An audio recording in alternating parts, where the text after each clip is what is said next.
Sit here now, Mrs. Allen. Thank you. I don't want to be any trouble. Oh, you're no trouble at all, love. Now, you just keep your pecker up as best you can. The coroner won't take long. Just a formality. Well, Sergeant Malley? Yes, sir. What is it, then? What is it? God save us. It's an inquest, sir. What? It's the body you just viewed, Mr. Appleby, sir. The young lad in the mortuary. Oh, dear. And what about him? He's dead, sir. Sorry, Mrs. Allen. I know that. I could tell that. Let's get on with it, then. Dr. Ferguson? Yes. Honestly, gets worse with keeping. Doesn't know where he is half the time. Advanced senile dementia. Still, miracle for his age, I suppose. Well, I don't believe in miracles any more than I believe in him. Would you like to give your bit? Dr. Ferguson, sir? Well, yes. Yes. Well? I examined the body in question in Flaxford General Hospital.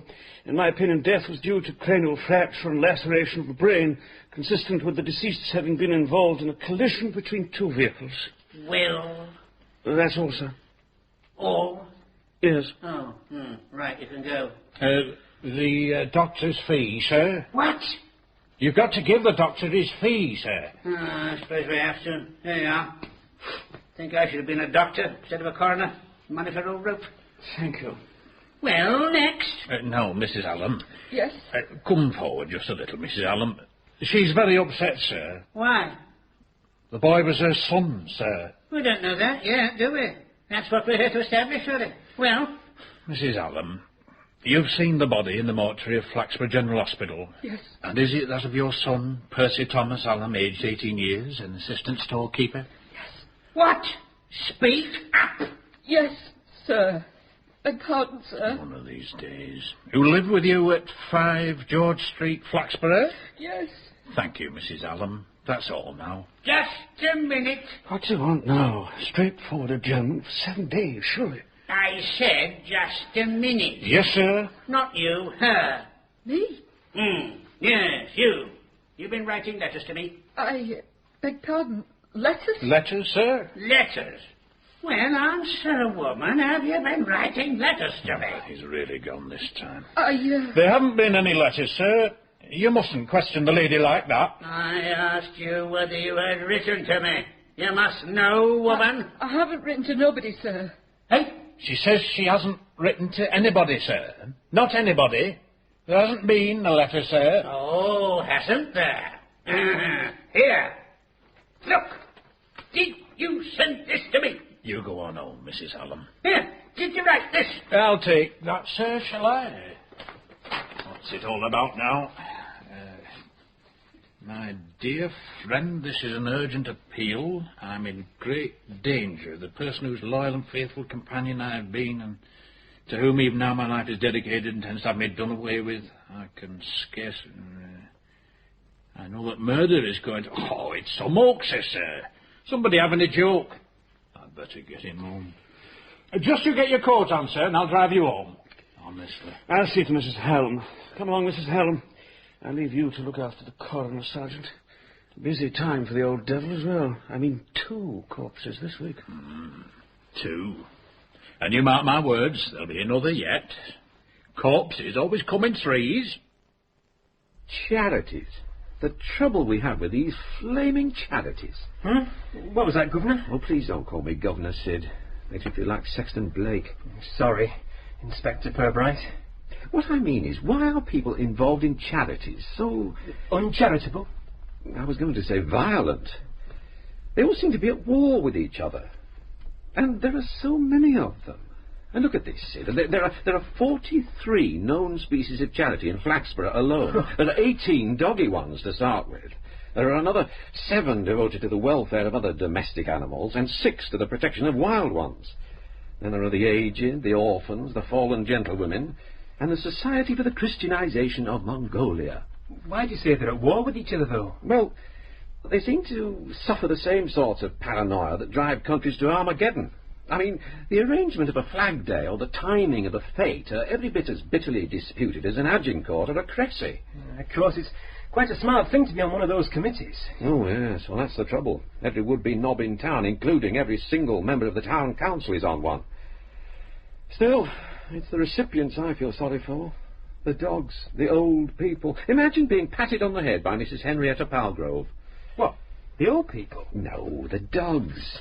Then there are the orphans. Oh, the orphans seem able to look out for themselves. Councillor Winge is forever patting them on the head to get his picture in the paper. He's been bitten 4 times since Christmas. Have we been having complaints again? No, we're always getting complaints. There's been a change, though, and I don't quite like it. Hostilities are beginning to bear the marks of professional generalship. There's a new organisation set itself up in St. Anne's Gate, calls itself the Flaxborough and Eastern Counties Charities Alliance. Sounds very impressive. Oh, yes. And who do you think the secretary of this alliance is? Who? A certain Miss Lucilla Edith Cavell Teatime. Our Miss Teatime? Could there be another? It's our Miss Teatime, all right. Now, what's she up to this time, I wonder? Hello? Sean, be a minute. This is the Flaxborough and Eastern Counties Charities Alliance? Yes. Please sit down. I've just come. And have I the pleasure of addressing Miss Lucilla Edith Cavell Teatime? Yes, but... Mortimer, hi. Lucy! My dear old chum. I'm come bearing gifts. Oh. This was always your tipple, I know. Highland Fling, 10 years old. Oh, Mortimer, how sweet of you to remember my little twinges. Nonsense. Any doctor would have done the same. Doctor? You're not still trying that line, are you? Alas, no. Fill gap. Not one of my best ideas. You are intrinsically too honest, my dear, ever to pass convincingly as a doctor. In any case, that bravura of yours was bound to let you down. You said so, Lucy. You said so at the time. But tell me, you haven't returned to your former occupation, have you? I told you long ago that the physically taxing life of a professional correspondent, especially one who has passed into legend, and from whom such great things are expected, is not one for a man of your years. Lucy, as I told you then, I am in my prime. Just look at me, surely. Ah, yes, Mortimer. The looks are as dashing as ever, but the deeds expected of one in the bedroom call for a great deal of... Lucy. Dear Mortimer, you're still as handsome as a film star. But then film stars, like policemen, get younger these days. You're right, Lucy. It's just as you always were in the old days. You always knew when a game was drawing to a close. Always knew just when to blow the whistle. Before the police arrived blowing theirs. But what are you doing in life? And what are you doing in Flaxborough? And are the two connected? They are. I am here on an assignment. I am, Lucy, a dick. I beg your pardon? A gumshoe, a private eye, a detective. What an excellent use for your time-honoured and proven skills in creeping stealthily in the vicinity of bedrooms. You don't object to drinking Highland Fling from a teacup? Oh, certainly not. If you're not going to offer me your supper, a teacup will have to do. Here's to you, my dear. Here's to both of us. Tea time and hive. The old firm. Excuse me, Inspector. Yes, Sid.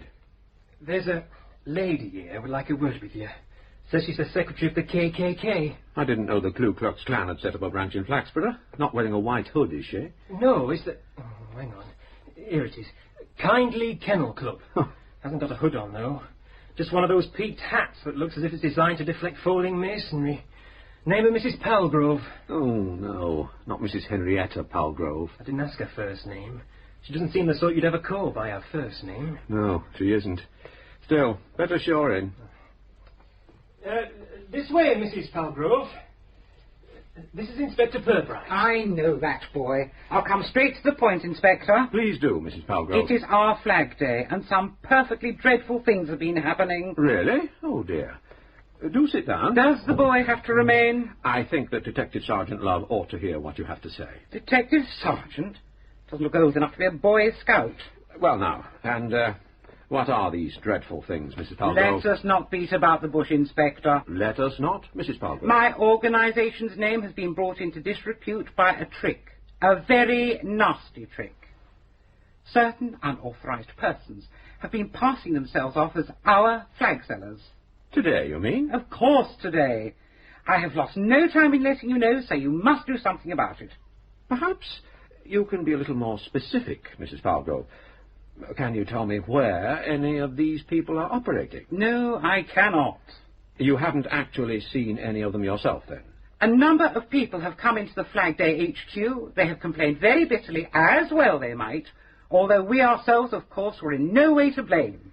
It might be of some assistance if you were to tell me what they were complaining about. Seems it's some of the flags that have been the trouble, sir. I think they've given offence. Perhaps if you could tell us about that, Mrs. Palgrove. Unauthorised emblems, very like our own, but quite unauthorised, have got into circulation. There are words on them. Aren't there words on yours? Not these. I see. They are, as you might say, messages, printed very boldly upon a clever imitation of our emblem. Perhaps message is not quite the right description, though. No? No. Invitations, and of the most embarrassing kind. Like at fairs, I think she means, sir. Or the seaside. You know, on funny hats. Funny hats? Like Kiss Me Quick, that sort of thing. Only a bit earthier.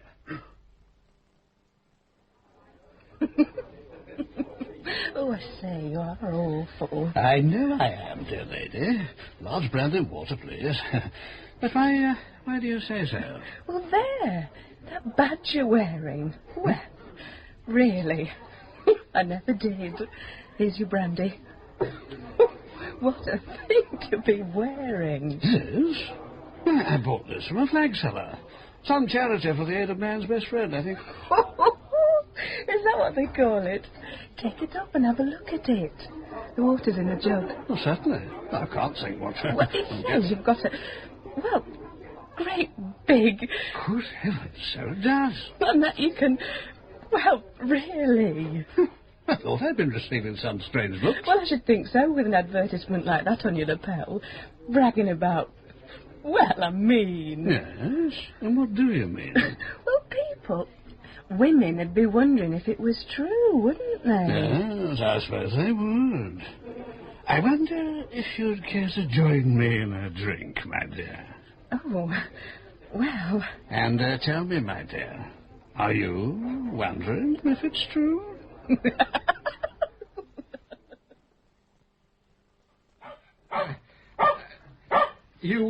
You wanted to see me, Chief Constable? Ah, Mr. Purbright. Yes, nice to see the Ranger. He's not... Well, come in. Now then, Deirdre, leave Inspector Purbright alone. She's pleased to see you, Purbright. Quite mutual, sir. Yes, he's an affectionate little thing, isn't she? Oh, most loving, sir. Yeah. Well, Deirdre... Now then, Purbright, what is all this about some woman expecting to be poisoned or drowned or something? I'm afraid I'm not quite with you, sir. Oh, aren't you? Well, I've had this letter, do you see? I thought you might know something about it. No, sir. You don't? No. I see. Well, it's a bit chewed up now, I'm afraid. Deirdre thought it was for her, didn't you, Deirdre? Yes, well, it might just be a bit of silliness, you know.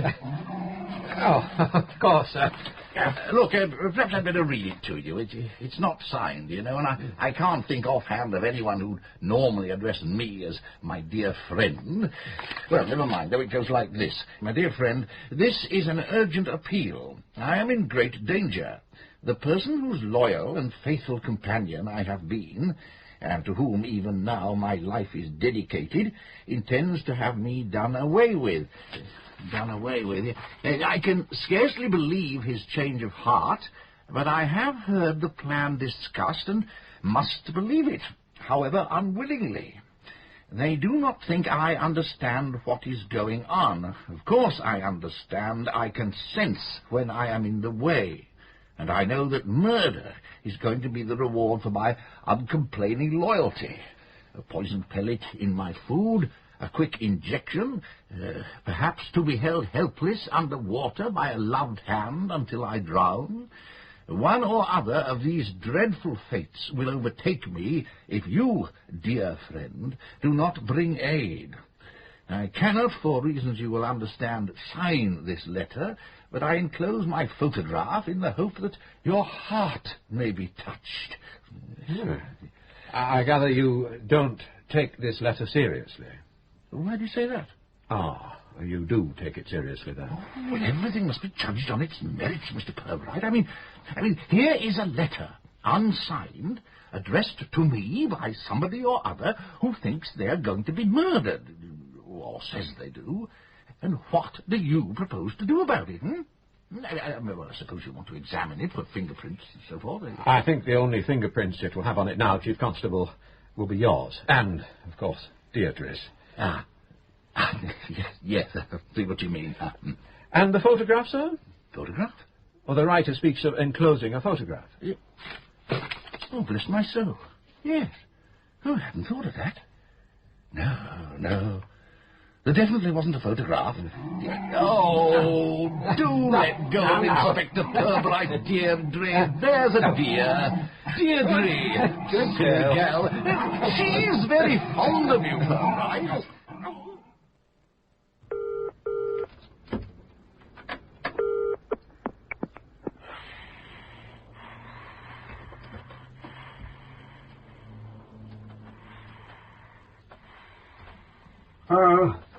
Dover? That's right. Hastings here. All right if I make my report? Just a minute. Well, yes. I commenced observation of Calais at 08:20 hours when she left the house accompanied by a large dog. She went to a park near the river, apparently in order to let the dog have some exercise and relieve itself, which it did. Was it liver and white? I didn't actually examine it. Dog, liver and white. Oh, the dog. Ah, yes. Fine animal, didn't you think? Oh, most captivating. All right, carry on. Calais remained in the park until 09:30 hours. It was raining heavily for part of the time, and... You didn't let the dog get wet, did you? No, she took it into a shelter, the only shelter, and sat there until the rain stopped. I was able to observe that no one made contact with the subject while she was in the park. Afterwards, she went into several shops and returned home at 0:10:15 hours, when I took the opportunity of returning briefly to my hotel and changing her dry clothes. Well, go on. At 1100 hours, Calais came out of the house and continued on foot into town. She entered a tea shop called the Willow Plate and was joined almost immediately by a woman whom I suggest we codename Dieppe. What did she look like? Brilliant table legs, poor soul, but a vivacious manner, spectacles of a somewhat bizarre transatlantic cast, light fluffy hair, loud voice, 35 or so. I think I know who it was. A vodka and lime sort of woman, a virgin for a ducat. That need to be offensive. Offensive? Never mind. Go on. Did you hear what they were talking about? Well, some of it, certainly. I succeeded in finding the seat of the next alcove thing to theirs. It is that kind of tea shop, you know. And I was able to take notes of parts of the conversation until nearly 1200 hours, when they left separately. Calais was very difficult to hear. Dieppe was not. I received what you might call the drift. Shall I summarize it for you? I simply want to know what arrangement they made. I take it that an arrangement was made. Oh, yes, indeed. Briefly, it is this. Dieppe is to travel this afternoon to Nottingham. What is Nottingham the code for? Well, nothing. Nottingham is just Nottingham. Oh. So long as we know. She's going there today by train. She'll book a single room at the Trent Towers Hotel, but in Calais' name, not her own. She will not leave again until tomorrow morning, when she will book out, do some shopping, and catch the 11 o'clock train back to Flaxborough. At Flaxborough Station, Dieppe will be met by Calais, to whom she will give the things she has bought, together with the hotel receipt. You have done rather well, Mr. Hastings. Oh, all part of the job, Mr. Dover. But there is more. I subsequently followed Calais to the reference room of the public library and saw her deposit a piece of paper in a book. When she'd gone, I went to the same book. It was a musical score of the Barton Pride, most appropriate, I thought. It was a message to Folkestone, which read, "All fix for tonight, wait at cottage." Wait at cottage. Yeah. Excellent. And you know where the cottage is. You remember my directions. Clearly. And you know what you have to do. I do, and I'm fully prepared. My camera is loaded and I'm straining at the leash, as they say. Let me show you do it. Hello? Dover? Hello? Got to go to Leicester tonight. Leicester? Why should you want to go to Leicester? I don't want to go to Leicester. I said I have to. Business.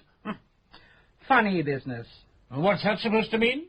You'll be late back then. Oh, Lord, I'm not dragging back here the same night. I'll stay over. Perhaps Tony can put me up. Tony? And he's with Hardy Livingstone. You know him. Drives a Porsche. You can't just drop in on people like that. They aren't hotel keepers. Tony won't mind. His wife won't either. And what is it you're going to do in Leicester? Oh, something to do with machinery. Wouldn't mean anything to you. It means something to me that without any warning you clear off to stay with some people or other I've never heard of. But you have heard of Tony. Tony Wilcox. Bloody hell, you met him at the firm's dinner a year ago. 2 years, maybe. 2 years ago? Yes. You went on your own 2 years ago. I was having that sinus operation. Well, 3 then. What the hell does it matter? Quite a lot, judging from the way you're taking refuge in bad language. It's the same when you have something to hide. Oh, for crying out loud, woman! I may be a woman, but I object to being referred to as such, and I will not tolerate your bad temper. I'm really extremely upset at those acts of sabotage. Sabotage? What sabotage? You see, you don't even listen to me. I've been telling you about it all through lunch, and you haven't heard a word. The KKK has... KKK? Oh, for Pete's sake. No, you don't care. Well, go to Leicester there and stay with this Tony or whatever her name is. Her? You needn't think you can fool me. All you can think about is following your filthy little pursuits in Leicester. Once and for all, woman! Honestly, you didn't need to come with me. It's no trouble. I'm quite capable of catching a train to Nottingham on my own. Not even as if we've anything to say to each other. I shall be back tomorrow when I've done my shopping. I told you there'd be plenty of room. I told you you didn't need to come. Doreen? Doreen? Oh, it is you. I thought it was you, but I don't understand. What are you doing here? Oh, hello. Hello, Brenda. He just insisted on seeing me off. I'm just going over to Nottingham, you see. Stay overnight, do some shopping. Oh, what a coincidence. I'm going to Nottingham, too. That is, well, I was going to. Well, I thought I'd... What's happened? I don't know. He insisted on seeing me off. What are we going to do? We'll both have to go to Nottingham, that's all. Well, I suppose we can travel together. Yes, We'd better get on. Yes. Well, goodbye, dear. You know about your supper. Just wants heating through. See you tomorrow, then. Yes?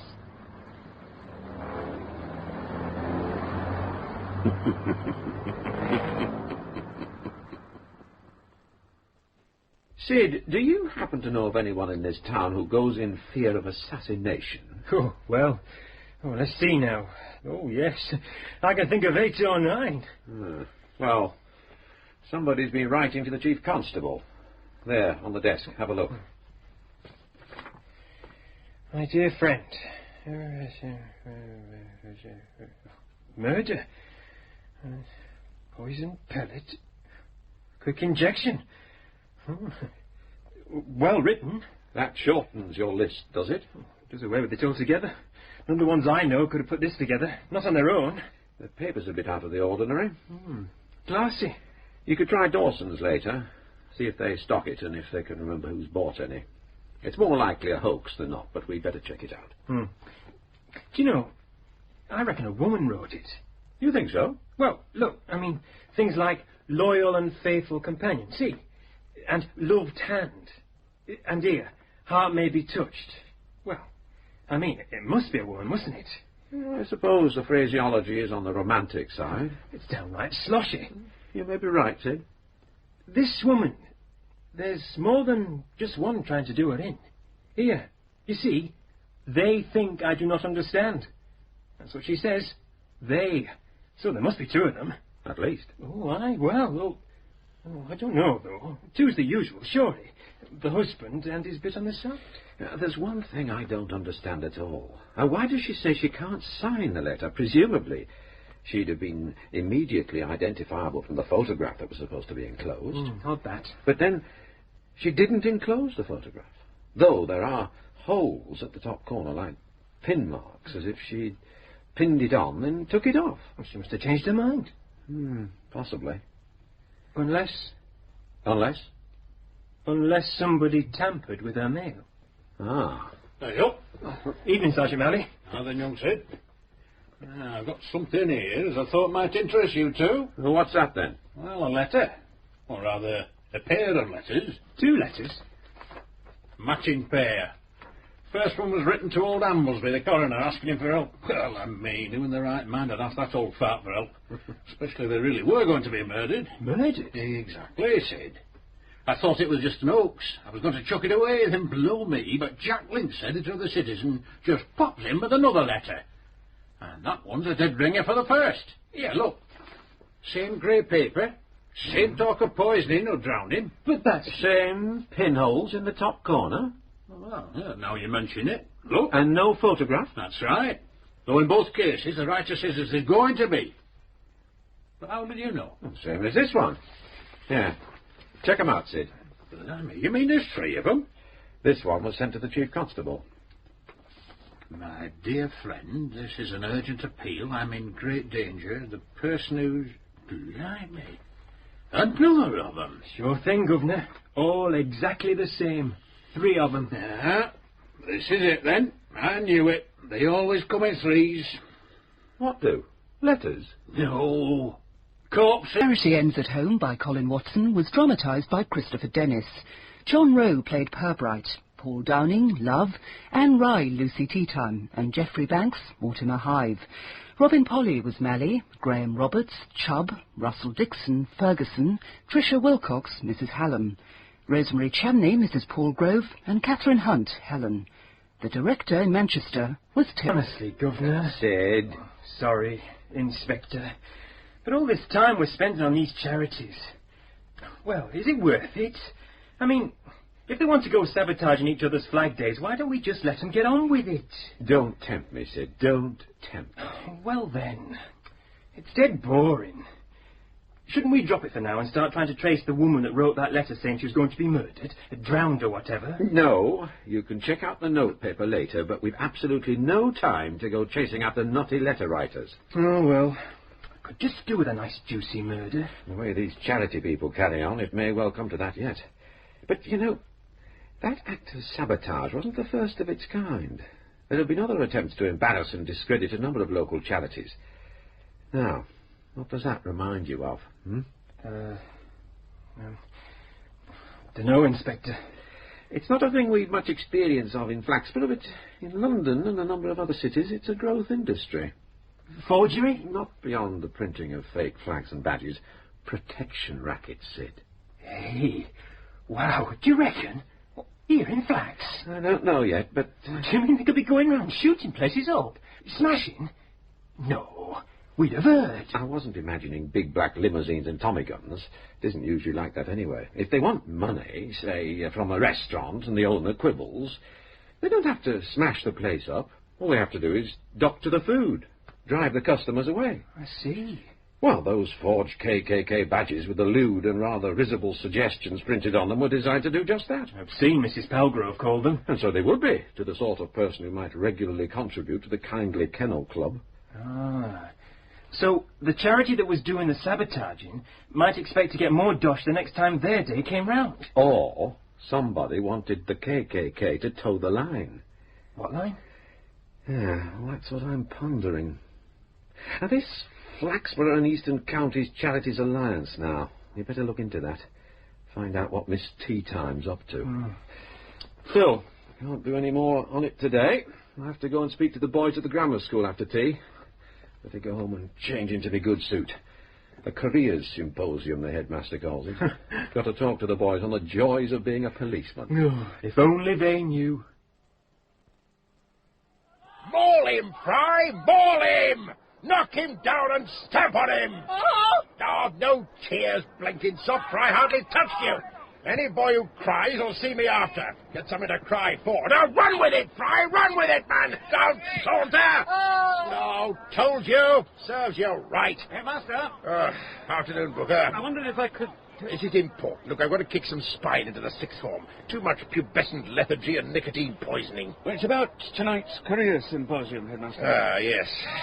You know Mr. Bearn's let us down. Again? Yes, sir, and it's in connection with that, actually. Look, play on without me for a minute, and let's see some bloodshed. Look, remember your grammar school boys and therefore superior. Don't want those oiks from the secondary modern grinding you into the mud. Well, sir, I happen to meet a most interesting gentleman, Mr. Mortimer Hive, who's visiting Flaxborough for a few days from London.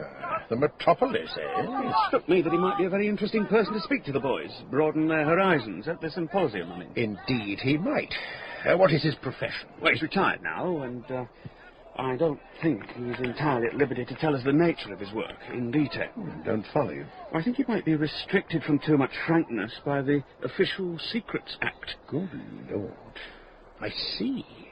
Do you mean he was... Well, he can't say as much, of course, but he was obviously in public service at a very high level.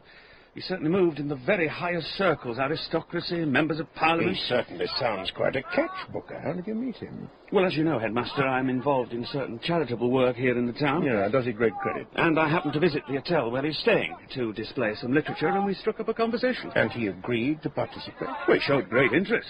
I'm sure that if you were to ask him, he would be delighted to give the boys the benefit of his great experience. I could arrange for you to meet him, if you like. I should be delighted, Booker. Quite fascinated, in fact. Well done. Thank you, Headmaster. A man like this, Mr. Mortimer Hive, with his experience in the corridors of power, is bound to impart the high ideals and admirable principles which we want our boys to possess. Kill him, messenger! Don't hug him! Rip his ears off! Mortimer Hive! That is the fourth cream cake you've consumed in as many minutes.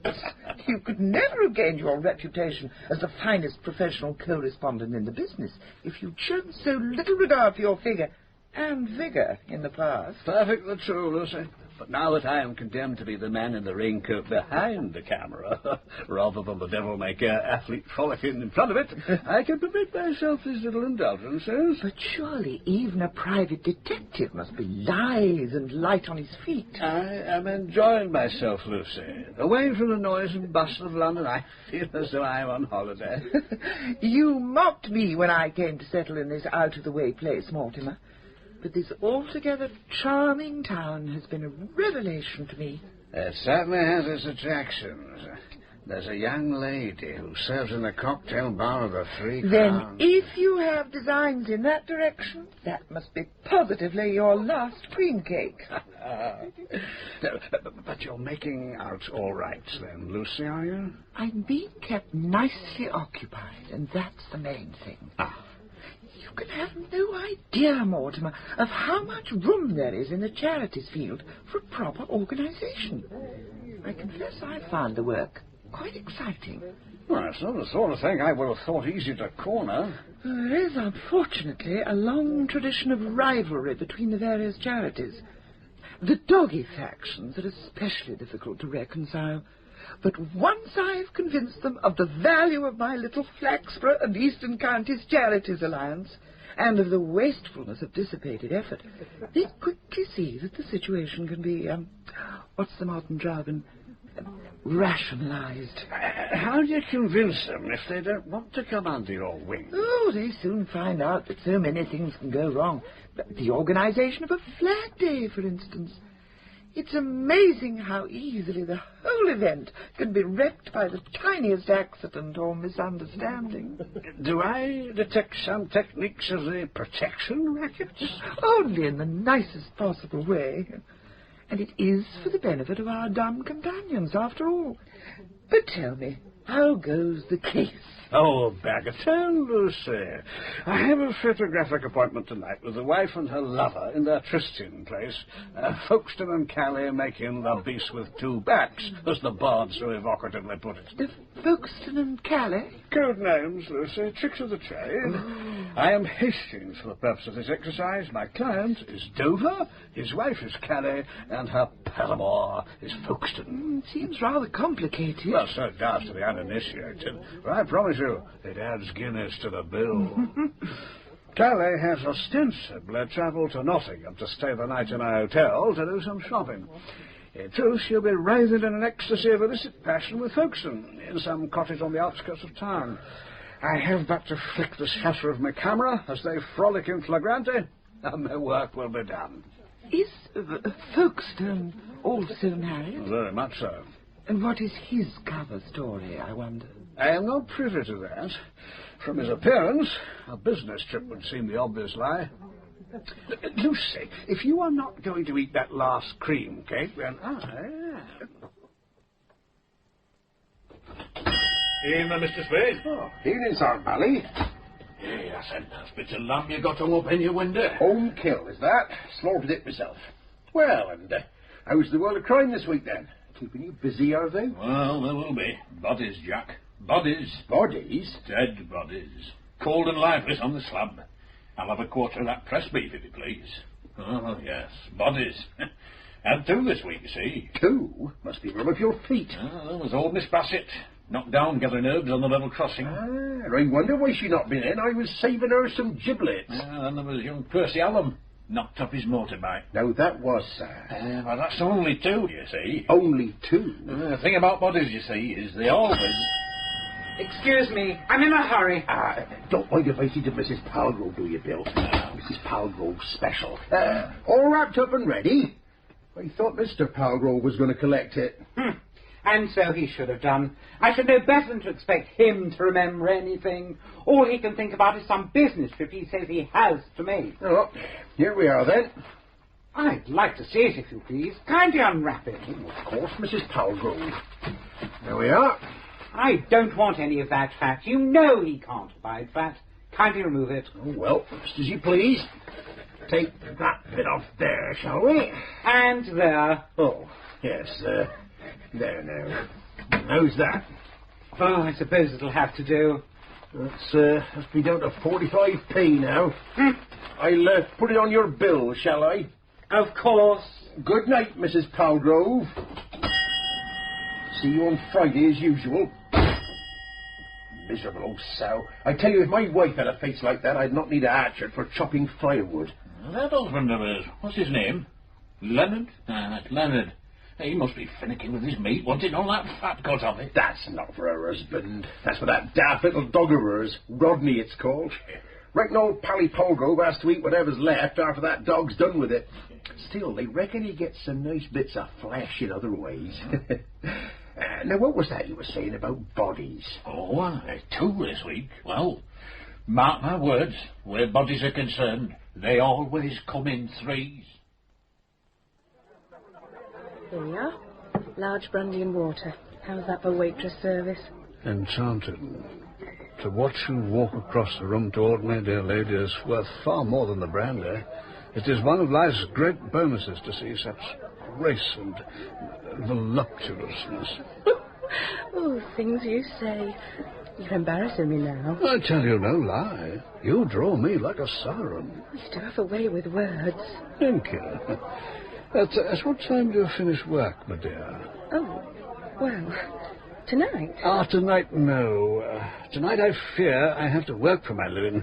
Tonight I have an assignment. I bet you mean an assignation. Alas, no. Definitely an assignment. Regular man of mystery you are, and no mistake. Am I indeed? I can usually tell what my customers do. I mean, there's Mr. Harrison over there, always ever so smartly turned out. Tell at a glance what he is. What is he, my dear? Rat catcher. But what are you, I wonder? And why have you got that big leather case with you? In this case are the tools of my trade. Looks like a camera. See, there's no pulling the wool over your eyes. You're a photographer. Well, it's just part of my work. Are you a famous fashion photographer in Vogue and Harper's and things like that? Some of my clients have just taken off the very latest creations. Well, tell me. I'm sure you'll find me very discreet. Will I, indeed? In every way. I'm not one to go telling the world, you know. I may want to test your discretion. Oh, might you know? Mr. Hyde, there you are. Oh. I am to meet these gentlemen. I shall return tomorrow, dear lady, and we will take up our conversation where we left off. Mr. Hyde. Good evening, Mr. Booker. May I introduce my headmaster, Mr. Clay? Mr. Mortimer Hyde. Delighted to meet you, Mr. Hyde. The pleasure is mine, Mr. Clay. And this is Mr. O'Toole, the County Youth Employment Coordinator. Now then, Cocky.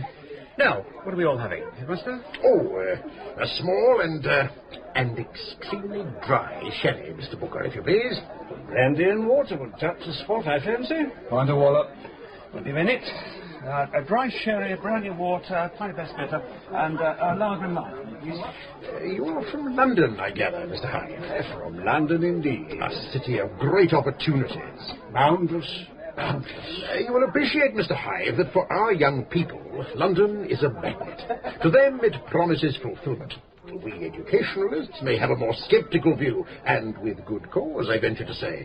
But we do not flatter ourselves that we can correct the naive assumptions of youth. Only experience can do that. Here we are. Your blood's worth plot then, Squire.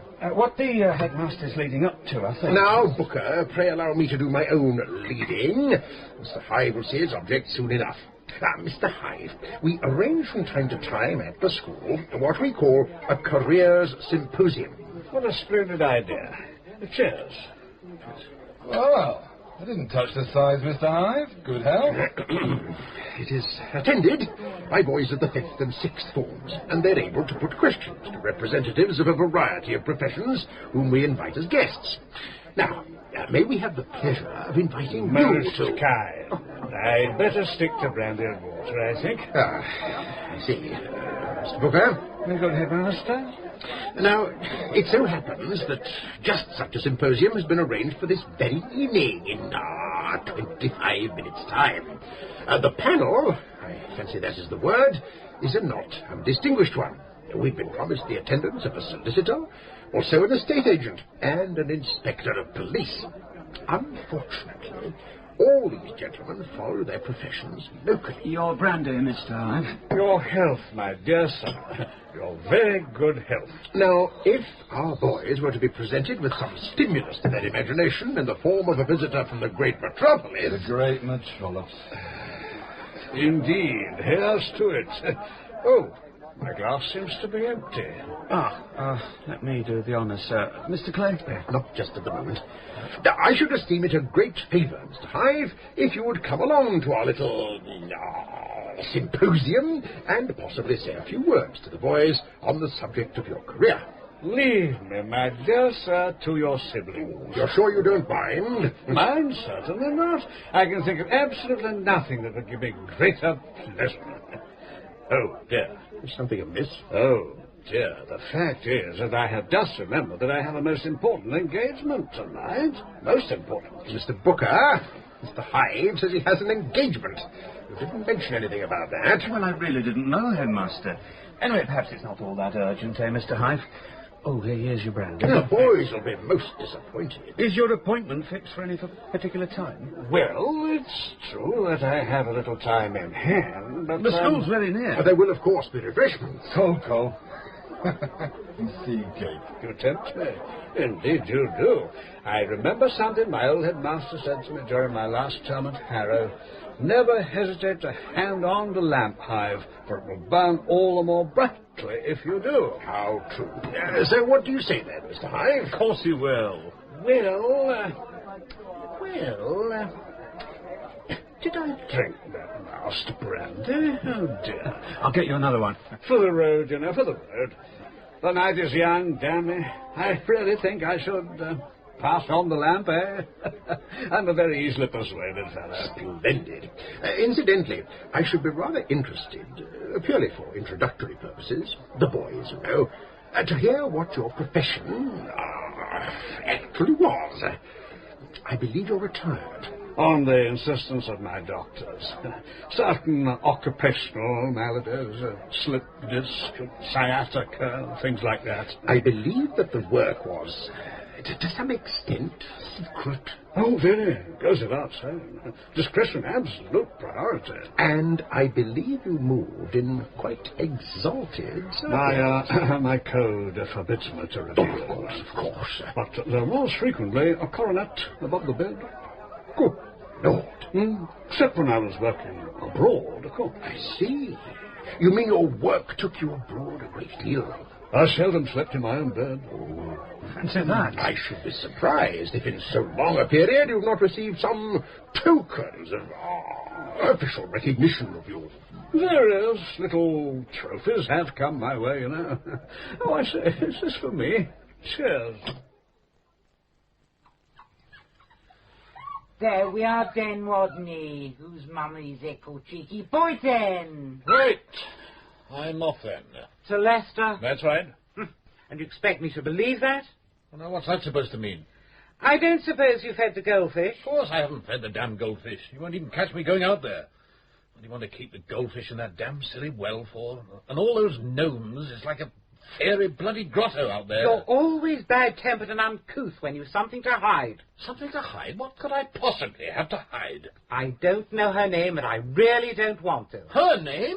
Whose name? Whoever it is you're indulging your disgusting habits with tonight. Oh, don't be some bloody stupid woman. How dare you call me woman? What else can I call you, you dirty-minded, gossip-mongering woman? I have a mind. Don't you threaten me. Don't you dare raise your hand to me. I'll do as I damn well please in my own house. Very well, boys. Settle down, please. Now, Mr. Hideaway, the estate agent, Mr. Scorp, the solicitor, and Inspector Purbright of the Borough Constabulary have all done us the honour of making previous visits to us, and I hope you've thought of some intelligent and interesting questions for them. But first, I should like to introduce to you boys a very special, I might almost say, mystery guest. He is the gentleman you see sitting next to our ever-helpful friend from the Ministry of Labour, Mr. O'Toole. I refer to Mr. Mortimer Hive. You must come and entertain me with your bee impersonation tomorrow morning, Fry, straight after assembly. Mr. Hive is from London. Big deal. And when I say he is from London, I do not think I betray any interest of our national security by telling you that his work, from which he has now retired, was of a highly significant and confidential nature. I am right, am I not, Mr. Hive? Yea, verily, yea, verily. I shall ask Mr. Hive to address us in a moment. But first, a few questions for our local experts. Now, you may ask these gentlemen anything you like, provided, I say, that the question is relevant to the matter of employment. Now, what I do not want to hear, and I can assure you that Mr. Booker will not want to hear them either, are questions of a fatuous or provocative nature. You know what I mean, and Mr. Booker knows what I mean. Very well, then. First boy. Please, sir, could the inspector tell us what his job is worth?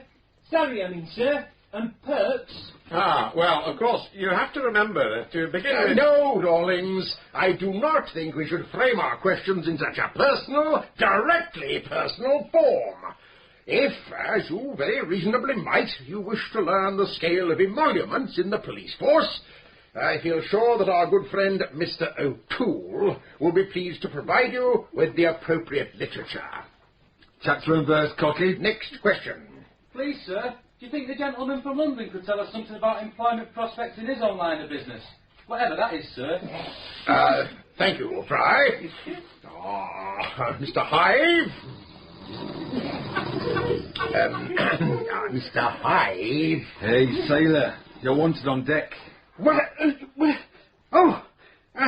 What's the matter, dear lady? And you too, sir, no need to dress. Excellent. No embarrassment, I beg it. I hope we're not... Good Lord. Where did all these boys come from? Soldier, as a new... Boys. Bundles of boys. My God, it isn't a choir, is it? All right, Cocky, you can do it. School, speeches, usual guff. You, Now. Thank you, my good sir. You're an officer and a gentleman. Say no more. Boys, no, gentlemen, when your headmaster here... That's the Inspector! ...was kind enough to ask me to come along and present your prizes today, do you know what I said to him? The very first thing I said? You don't? No? Well, never mind. You see, in the great game of, now, there's just one thing that I want to, all important this thing, winning, you see. Not the main thing. Prizes, you see. Some people don't want them. People with prizes didn't want them in a game of life. See, they sent for me. They said. Important people, man. Oh, very important. Rub shoulders there, aristocracy. Not just shoulders either. No, never mind that either. Do mind that, though. And that was it. Token, appreciation to show. I'm beautiful memories. You ever seen a birthmark? Exact shape of Statue of Liberty? Torch and all? No? All right. I have. In the game of life. On Lady Felicity Hoop's left buttock. No, as well. Right buttock. Yes, a lovely woman. Dead now. Tragic. In the midst of life, you know. Oh, this is man's fate. And that concludes our little symposium for tonight. Thank you, boys. Will you file out quickly and quietly, please? For heaven's sake, Booker, get him off the premises. And I shall want to see you about this tomorrow. Yes, headmaster. It's heavy. Let me help. Leave him to me, gents. Used to it. One of the fraternity. Some of my best friends, etc. I'll get him out of the way for you. Birds of a feather. Come on, Cocky. Up you come. We're going on somewhere, are we? Lean on me. Where's my camera? Hey, you. What have you done with my camera? What? Camera, the camera. I needed, you see, most important. For important assignment. Where's the camera? What is it now? He says he's lost his camera. I saw no camera. He was carrying a sort of suitcase thing when we were in the hotel. Well, he hasn't got it now. Well, I can't help that. He must be got out of the school. I rely on you to see to it. A little refreshment before you leave, Inspector. Thank you. By the way, Mr. Scorp, Mrs. Wilson's excellent concoction is doubtless awaiting us in the common room. You must have left it in the pub. Pub? 3 crowns just round the corner. I'll show you. The pub. I have discovered, my dear sir, in game's life, that all problems can be resolved, all losses made good, if I can only find the right pub. It's no use. I can't find it. It's definitely not in the cocktail bar, and I've searched the lounge. I'm not going in the public this time of night, but he wouldn't have been in there anyway. What's he doing now? Trying to get his car started. Mr. Hyde, you can't go driving tonight. Coward toss. Let's get the bonnet up, have a look. To be there. Where? Lips of seal, confidentiality, discretion guaranteed. 24-hour service. Must get there tonight. Somebody's nicked your distributor. Is that bad? You could say that. I must be there. Well, Squire, this was deliberate. Wherever it is you were going, somebody doesn't want you to get there. I shall not defeat Hive.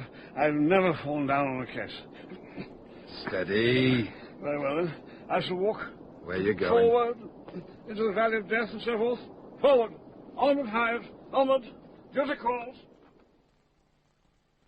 Right, madam. Now don't you upset yourself any more. I'll get some men over there straight away. Constable. Morning, Sergeant Malley. Lovely day. Never mind that now. Has Inspector Purbright come in yet? Dunno, Sarge. I'll go and look in his office. You get a couple of the lads and get off to this address straight away. What is it, Sarge? Unless I'm very much mistaken. Body number 3 has just turned up. Charity Ends at Home by Colin Watson was dramatised by Christopher Dennis. John Rowe played Purbright, Paul Downing Love, Geoffrey Banks, Mortimer Hive, and Peter Wheeler, Clay. Russell Dixon was Booker, Anne Rye, Lucy Teatime, Rosemary Chamney, Mrs. Palgrove, and Robin Polly, her husband. Catherine Hunt was Helen, David Bond O'Toole, and Chris Hargreaves, Fry. The director, in Manchester, was Tony Cliff. Purbright. Morning, Bill. Come in. Guess who's been found down a well? Some bloody charity organiser, I expect. That'll be all I needed. Oh, so you've heard already? Heard? Heard what? Well, there's business about a woman in a well. Mrs. Palgrove. She's a charity organiser, isn't she? Polly Bridle's missus, Brompton Gardens. Good God. Well, when you said... I was joking. The trouble I've had with these charity organisers. Not likely to be natural causes, is it? Not unless she stuck her own head down the well and kept it there. Could be art, I suppose. A well, though? In Brompton Gardens? Oh, it's one of them dummy ones you see at garden centres, made of concrete done up to look like stone, with a plastic roof on it and plastic bucket on a chain. Seems it's filled to the brim with water and has fish swimming about in it. She's got gnomes all around it now, quite a feature. You've not seen it, then? I've never been on her visiting list. Are you sure about all this? Oh, we've only had a phone report up to now. Seems right, though. Cleaning lady, name of Mrs. George, found her half an hour ago. Couple of the lads have gone to the house. Right.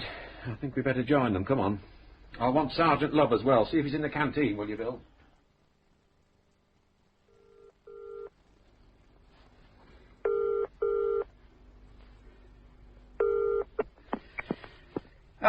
Is that Dover? Hastings, I suppose. Correct. I thought I told you not to ring at lunchtime. It's not convenient. Yes, I'm sorry, but I thought you'd want to be told as soon as possible about something rather disastrous. How do you mean? Well, last night, naturally. I mean, contretemps is scarcely the word.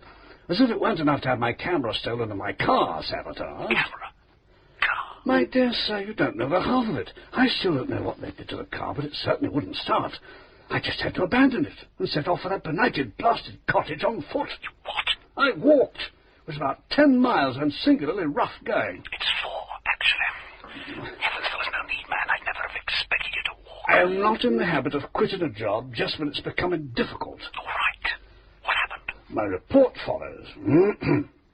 At approximately 21:30 hours, I proceeded on foot to the premises at Hambourne Dyke, where the subject, Calais, was understood to have arranged a rendezvous with Folkestone. I arrived at approximately 22:30 hours and commenced observation. A car, which I recognised as Folkestone's, was standing in a concealed position at the side of the cottage. Investigation revealed no other vehicle. For heaven's sake, can't you shorten this a bit? In matters such as this, one cannot be too fastidious regarding detail and accuracy of the evidence. I might add with respect that if anyone knows how an inquiry agent's report ought to be framed, it is surely an experienced and conscientious inquiry agent. All right, get on with it then. Very well. No other. Oh, yes. I noticed signs that the premises were occupied. Lights were on in 2 of the rooms, one at the front and one at the rear of the house. The curtains of both rooms were drawn. This made observation difficult, but in each case I was successful in obtaining a view of the interior through a gap in the aforementioned curtains. I established by this means that the room at the rear, which I confirmed as being a bedroom, had at that time no occupant. In the front room, however, I observed Folkestone. He was alone and appeared to be drinking. There was no sign of the subject, Calais. I kept Folkestone under observation until 3 o'clock. 300 hours. He left the room twice for short periods. The subject did not appear. At 3 o'clock I observed that Folkestone was asleep. I therefore took a short rest myself. Where? I leaned against a tree.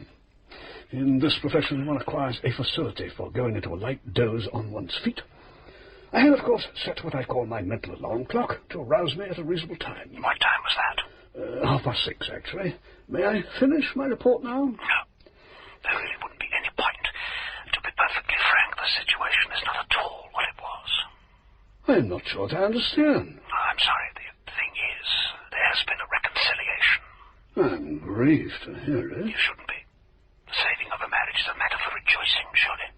I hope I've not failed to give satisfaction. I've taken a great deal of trouble, if you don't mind my mentioning it. Not at all. You've done splendidly. Well, that's most kind of you.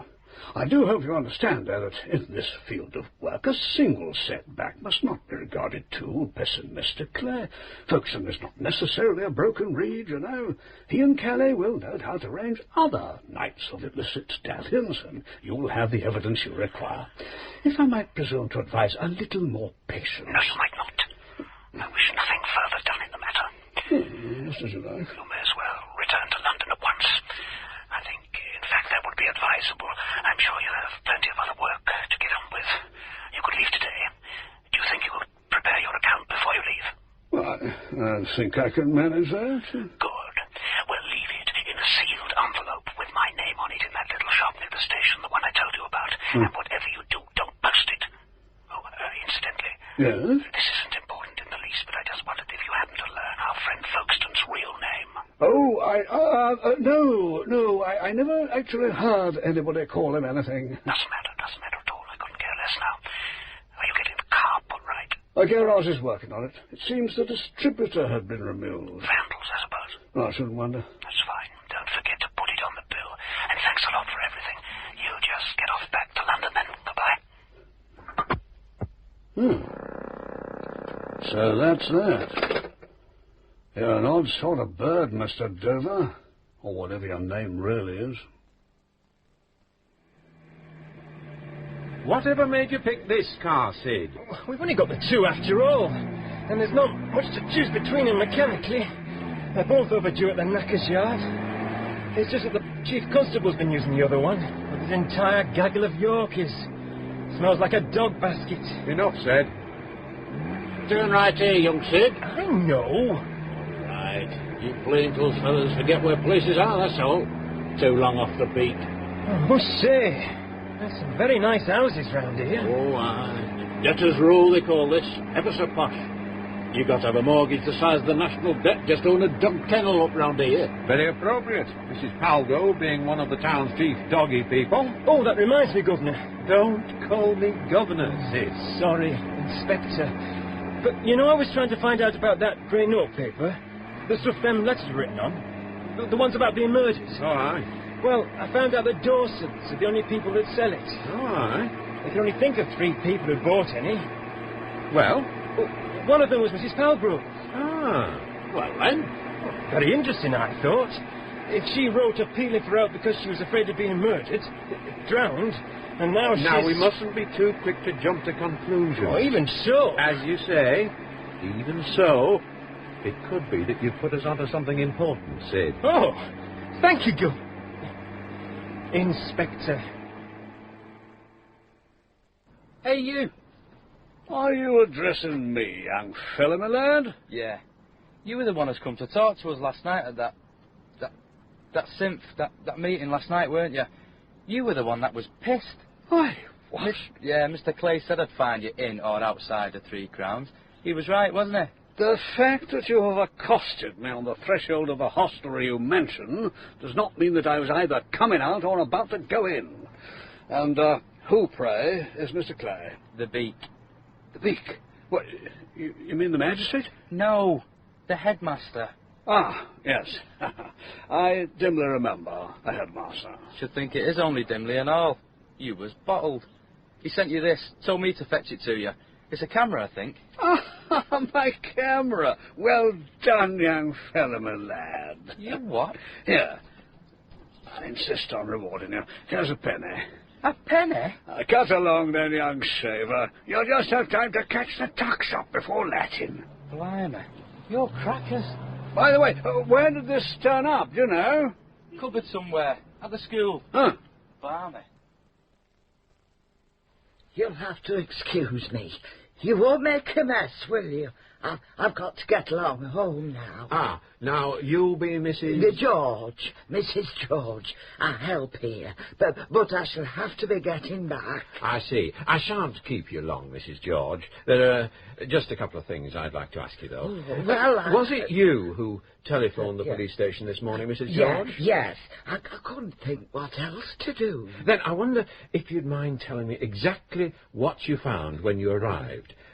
You'd come to help with the housework, had you? That's right. I come every day and give a hand. this morning the bus was a bit late, but even so, I don't think it was quite 9 o'clock when I got here. I went round to the kitchen door, expecting it to be open as usual. Open? Well, not open. Unlocked, I mean. Anyway, it wasn't. So I knocked a few times and waited about a while, but nobody came. So I went to the big door and rang the bell. Well, still nobody answered, and I couldn't hear a sound inside, and I thought, funny, 'cause Mrs. Palgrove hadn't said anything the day before about going away, which she would have done, of course. Of course. Well, I thought I'd better give them a few minutes, just in case. So I started to walk about a bit outside and look at the flowers. Of course, it was then that... Yes, Mrs. George? Yeah, well, I mean, there she was, sort of doubled over the wall of that well thing.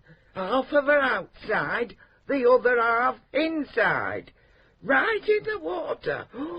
Arms, shoulders, head, right under. And then fishes swimming round in her hair, in and out. Did you pull her out of the water? I didn't seem able to manage it. She's quite a big woman, you know. It was very sensible of you to telephone. I tried to get her out. I tried always. It was no good, though. I mean, people are a lot heavier than they look, aren't they? Especially when they're lying awkward. Well, anyway, I just couldn't.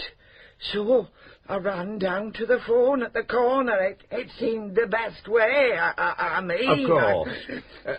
By the way, how did you get into the house eventually? Get in?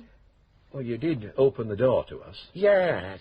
Well, one of the policemen who came found the window open, and he got through. A nice young man. Big. With a red face. Constable Pook. I thought he must be. Must be what? A Pook. Well, I've known quite a lot of his family. They've all got that same shaped head and red shiny face, even the women. I thought he was a Pook. Ah. He said it would be all right to come in, though. I suppose Mr. Palgrove is away from home, is he? Oh, I don't know. I mean, he's not here now, and it's not usual for him to leave for business until, an hour or more after I arrive. The other policemen wanted to know, and I told them the same. They'd most likely know at his office. I mean, you could try his office. I could, couldn't I? All right, Mrs. George, there's no reason why you should stay any longer. You've been most patient. Right, then. I'll get off. I knew he was a Pook. The minute I set eyes on him. Funny lot. Constable Pook. Sarge? I don't suppose you thought to contact the doctor? On his way. Wonders will never cease. How long do you reckon she's been dead? Oh, hard to say. Well, I'd have thought you'd know about these things. You've been coroner's officer. I mean, an hour? 2 hours? More? Oh, yes. A lot more than 2. I'd say it was last night sometime, from the colour of her. I must say, there's something about a dead face, isn't there? It's not, well... Human? Yes, I suppose that's what I mean. The makeup just makes it look worse, too. I'd better cover her over, poor soul, till the doctor gets here. Morning, Constable Pook. Morning, Inspector. Been dead for hours, sir. Sometime last night from the colour of her. How long do we think the doctor will be? Anybody know? Any time now, sir. It's Dr. Ferguson from General. We couldn't get hold of Reynolds. You've tried to contact the husband? We haven't had much luck, sir. I rang his firm, but... That's Chemflax, isn't it? Yes. I rang him straight away, but he wasn't there. They said he didn't usually turn up before 10. I called a bit later when his secretary had come in, and she said he'd arranged to go to Leicester last night. When does she expect him back? Sometime this morning, she thinks. All right. Well, at least we know why he isn't here. Bill, you'd better get over to Canflax and wait around in case Palgrove goes straight to his office. Break things to him gently and tell him there'll be somebody here waiting. Right. What a Swiss. What? This well. It's a fake. You didn't think it was real, did you, Sid? Well, I didn't expect it to be plastic. Daft thing to keep fishing anyway. How do you think it happened? She must have leaned too far over, I suppose. She'd have a job. Bloody hard on the belly, this edge is. Now, supposing your hands slipped, Bill, wouldn't your head and perhaps your shoulders go under? Aye, they might. Just for a second. But I could easily enough yank 'em out again. Look, as long as you've got the weight of your legs on this side of the bowl, you're anchored. You can get your head up any time you like and push yourself back. Like this. Then why didn't Mrs. Palgrove push herself back? It was only the upper part of her body that was in the water, wasn't it, Pook? That's right, sir. The lady was sort of jackknifed across the wall, one half each side. I could show you if you like, sir. Oh, no, you needn't do that. I quite see what you mean. There's only one explanation I can think of. Heart attack? Well, it does happen. And she looks overweight, poor soul. Look who's talking. That'll do, young Sid. In any case, son, I don't go out feeding goldfish in the middle of the night. Middle of the night? Well, it must have been dark anyway. The lad saw this torch in the bottom. Here, look, and raked it out. Was there anything else down there? We only saw that flashlight. But we didn't make what you'd call a proper search. The water's pretty green lower down. Hard to see. No, naturally. Ah, here's the ambulance now. Hey, what's that? That's Rodney, sir, Mrs. Palgrove's dog. Have to put him in the garage for now. Oh, that's all right. I thought the Chief Constable was creeping up on us.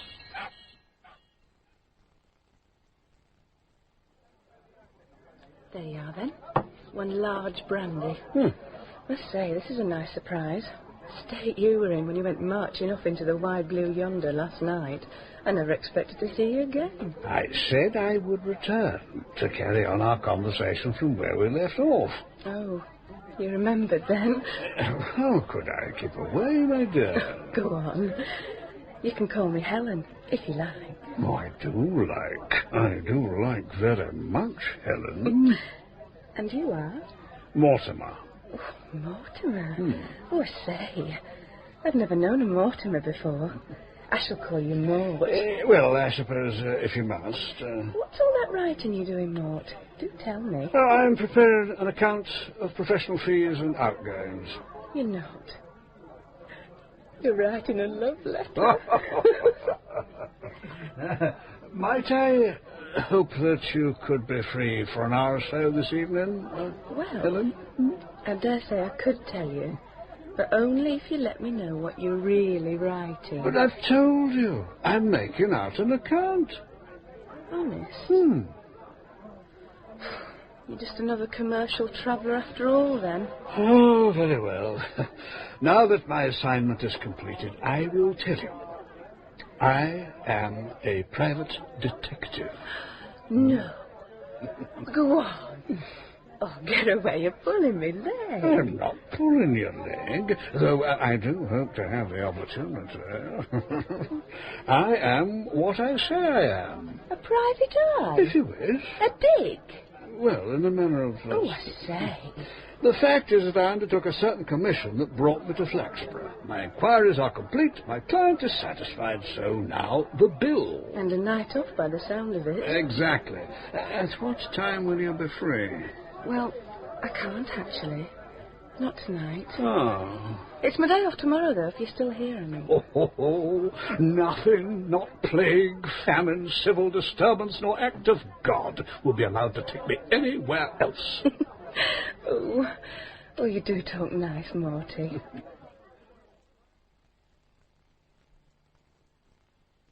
Mr. Palgrove's here, sir. Oh, Mr. Palgrove, I'm afraid this is a rather sad homecoming for you, sir. Well, don't know what to say. You've heard from the officer what has happened, I suppose, sir? The gist of it, yes. No details. We are by no means sure yet how the accident happened, Mr. Palgrove. It's not so much a question of how your wife came to slip into the water as why she was unable to extricate herself. Poor old Henny was daft about those damn goldfish. Was Mrs. Palgrove in fairly normal health? Nothing wrong, so far as I know. nothing serious. I was thinking of heart trouble, Mr. Palgrove. Or of anything that might have made her subject to blackouts. No, I don't think. You think she could have passed out? It does seem to be the only explanation. Who was her doctor? Well, it used to be old Hilliard. But that was a while back. Dr. Hilliard hasn't been in practice for some years. Been in a nick for 3 years. No, I'm sorry. I can't tell you. Oh, never mind, sir. Now, about these goldfish. Was it usual for Mrs. Palgrove to go out and feed them at night? Well, I don't know about feeding. She'd go and look at them at the oddest times, talk to them, show them off to anybody who called. Do you happen to know if she was expecting a visitor last night? No idea. Wouldn't be a surprise, though. She was on committees and things, you know. Those people are always in and out of each other's houses. Look, can I get you fellows a drink? Whiskey? Well, don't mind if I do. You, Sergeant Love. Sergeant? No, thanks. Oh, very nice. The cocktail cabinet. 180 quid, this little number. Oh, very nice. I've always fancied one of them. Rosewood. This veneer, you know. Rosewood? I don't think Mr. Palgrove wants to discuss cocktail cabinets just now, Sid. Oh, no, sorry. Here you are. Thank you. No, the funeral. I've been wondering about the funeral, you know. Well, you can go ahead with the preliminary arrangements. Sergeant Malley will be in touch with you about the inquest. You'll find him very helpful. Inquest? That's necessary, is it? I'm afraid so, sir. Unless, of course, it turns out that your wife's doctor was seeing her regularly and confirms the post-mortem findings, then he'll issue his certificate, I've no doubt. I see. There is one possibility that the coroner is always required to examine when anything like this happens. I suppose you realize what that is, sir. Oh, well, a very remote possibility, certainly, but it has to be disposed of. Good God, man. Who'd want to murder poor old Henny? Oh, I wasn't actually thinking of murder, sir. Sorry, misunderstood.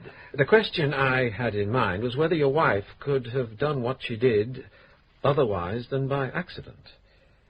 And you must know her personality, her state of mind.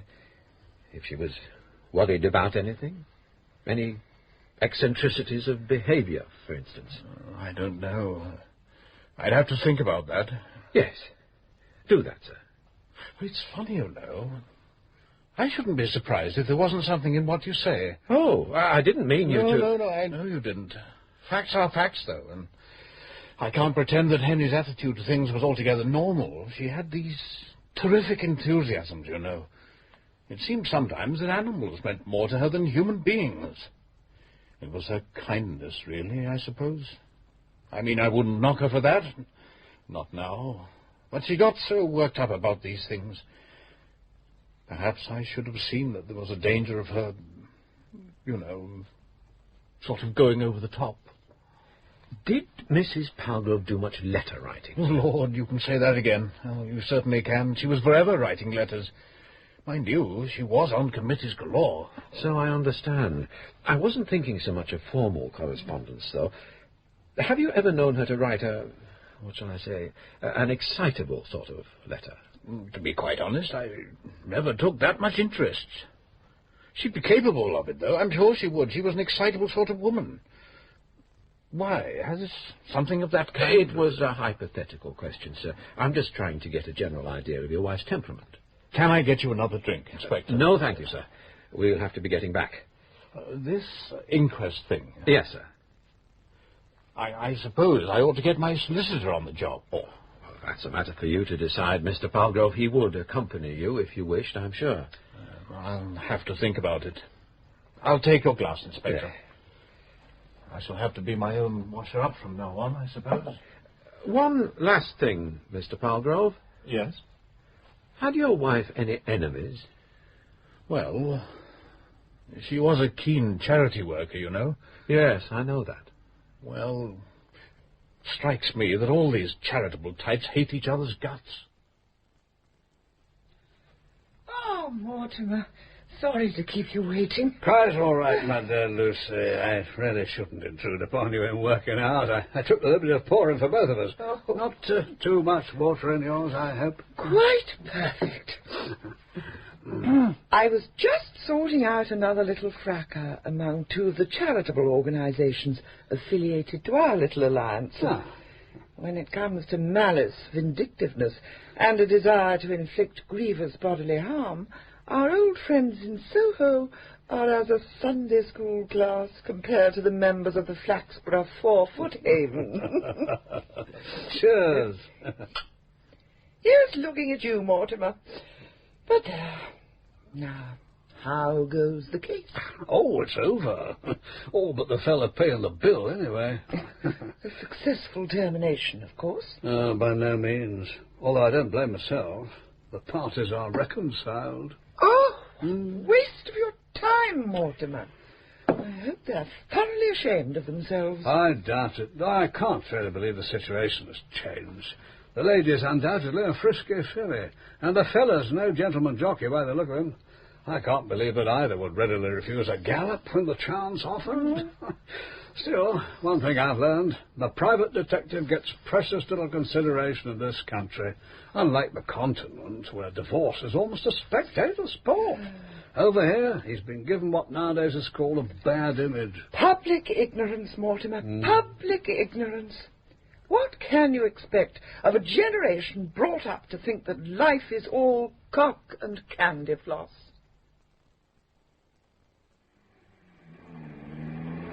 What do you make of Pally, then? What do you think I should make of him? I reckon he's a bit of a rumbugger. I reckon you could be right. They say he's rattling some totty from Jubilee Parkway. That's one thing I admired about you, Sid. You have an eye for geographical detail. Think he murdered her, then? Oh, now. Sid, I don't think we should jump to conclusions. You don't really believe his wife did herself in, though, do you? No, I don't. But it was very interesting to see how appealing a theory Mr. Palgrove found it. Once it... Watson was dramatised for radio by Christopher Dennis.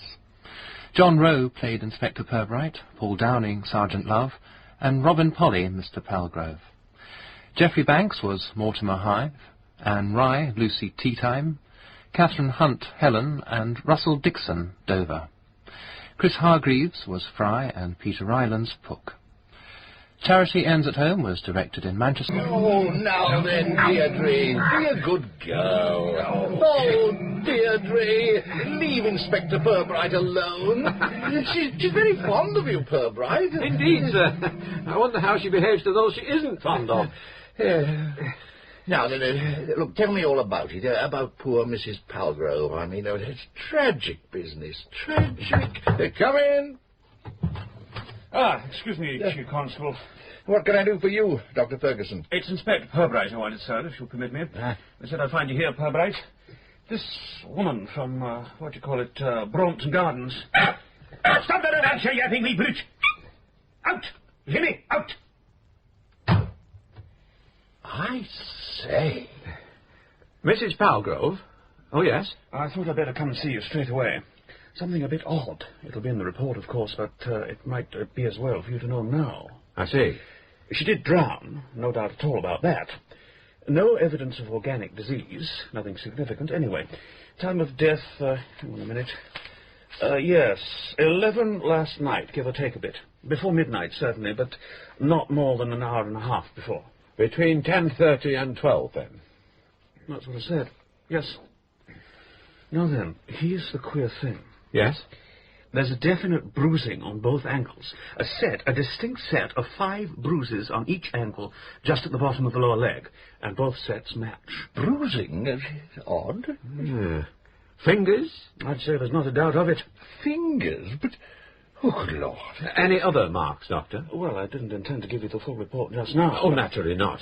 I do appreciate your having told me this much. It was just that I wondered if the body showed signs of injury. Bruises are injuries, ma'am. But to see what you're getting at, there are other marks, actually. Knuckles, elbows, abrasions, you know. If what we're both thinking is true, she must have flailed about a bit, struggled, or so. Struggled? Surely you aren't suggesting that she was... Oh, goodness me. And there was a broad bruise just over the diaphragm. Where she hit the wall when she was pushed over. Push? Speculation is your job, not mine. I don't think I'd argue on that one, though. Not really. Still, see you at the inquest? Thank you, Dr. Ferguson. My pleasure. But surely... Brompton Gardens, such a respectable area. Well, it sounds an unpleasant business, Mr. Purbright. I'm afraid it does, sir. It's very hard to credit. She's done some splendid work, you know, this woman. My wife knows her well. They were on several committees together. Oh, she'll be very upset about this. She was popular, was she, Mrs. Palgrove? Well, I don't know about popular, exactly. All these good ladies squabble a bit at times, you know. Yes, I've heard she was inclined to rule the roost, rather. But good gracious, that's no reason why anyone should... I mean, Brompton Gardens... No, I can't understand it at all. You remember that letter you received, sir? The unsigned one? Letter? Yes, sir. The one beginning, "My dear friend," and making some rather dramatic allegations. Oh, that one. We didn't take that seriously, though, did we? You recall its terms, though? Vaguely. Good Lord. Are you suggesting it might have some relevance? Whoever it was meant for, it did seem rather a wild letter. I think it was meant for you, sir. And I think we shall find that Mrs. Palgrove wrote it. Well, I suppose you'll be wanting to cast round to see if any of the neighbours noticed what was going on last night. I was going to propose that Sergeant Love and Constables Harper and Broadley start on that straight away, sir. I shall go back to the house. The husband will be either there or within call, I imagine.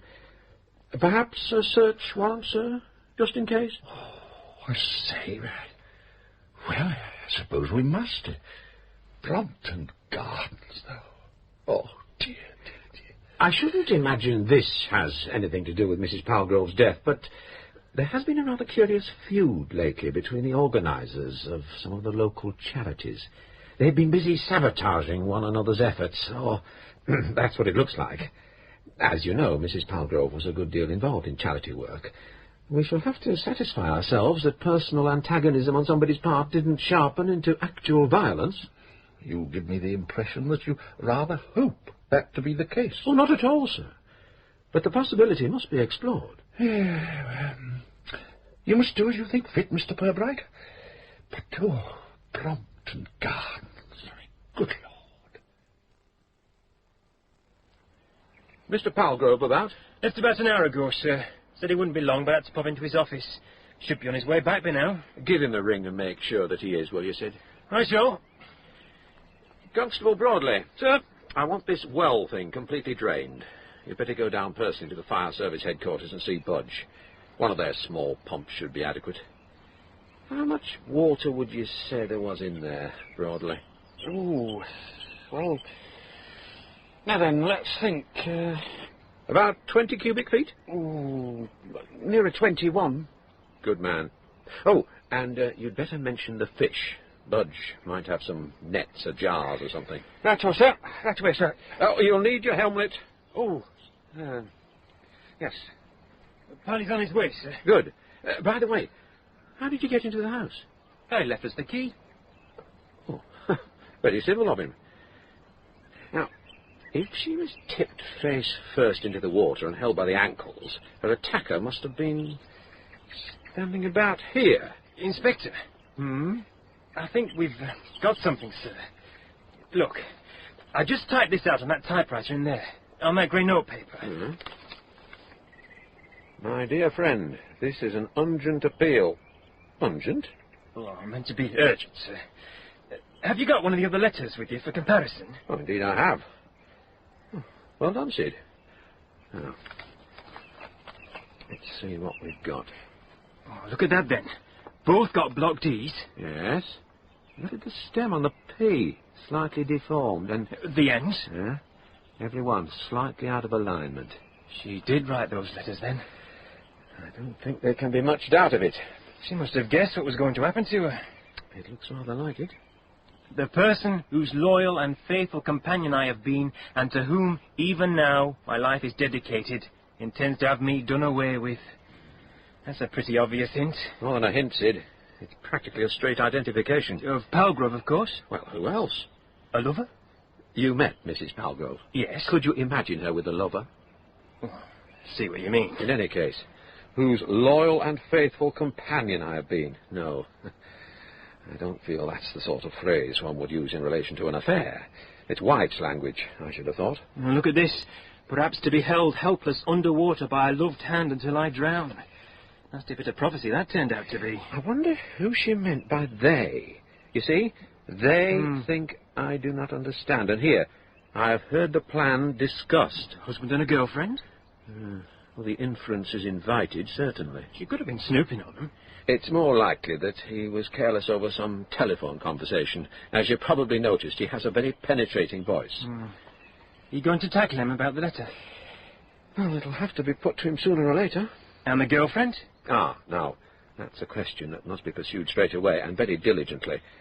Now, this Totty, you heard he was... what was it you called it? Oh, Rattling. Rattling, yes. Who is she? I don't know. But I could soon find out. As soon as you can, Sid. Oh, they've got such a lovely house, too. My young lady'd love a place like this.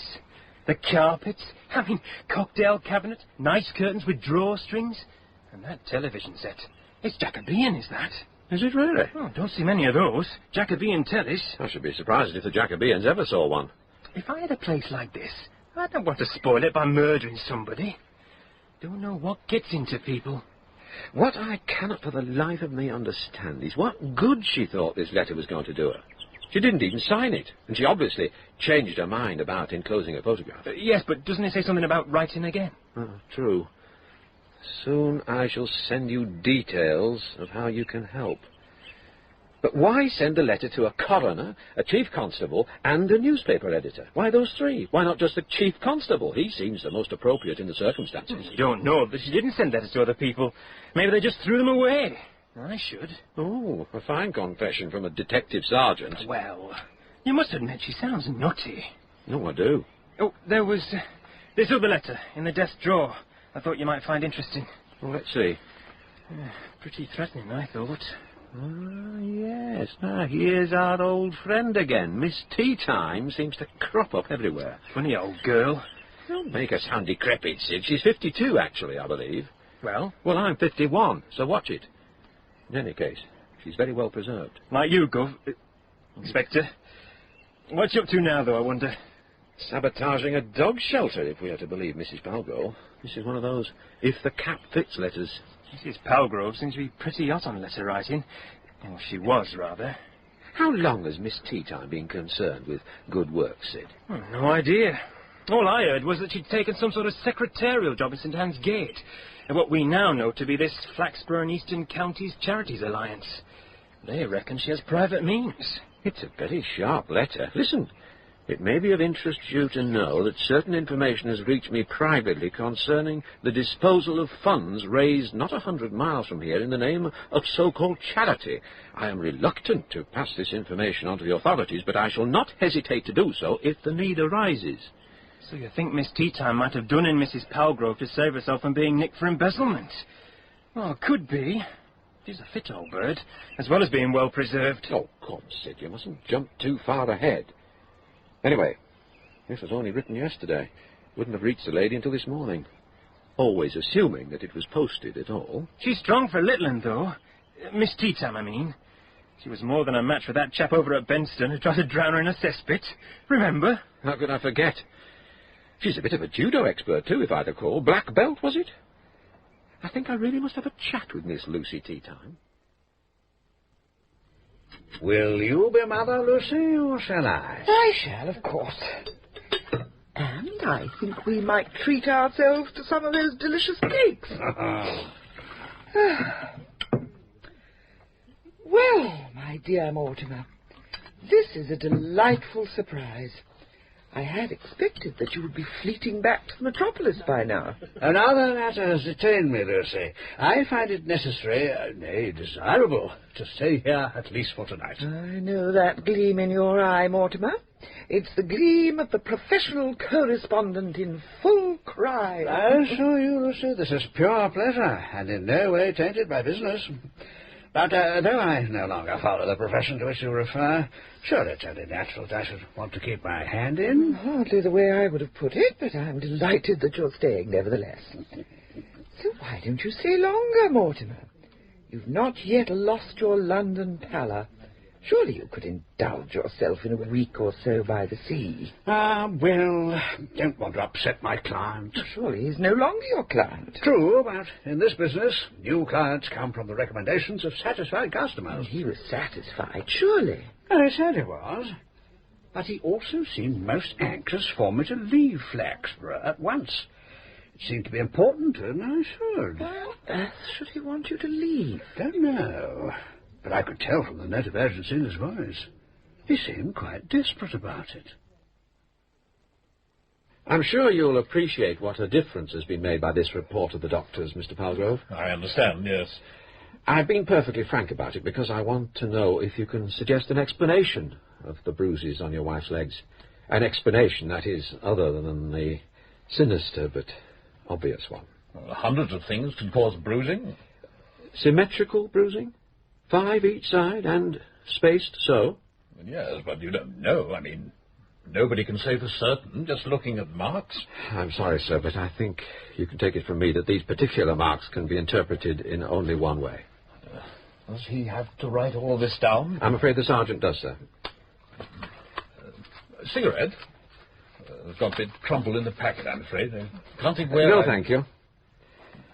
I should like you to tell me now everything you did last night. From tea time, say, until you arrived at your office this morning. Take your time, sir. I'd prefer you to be fairly precise.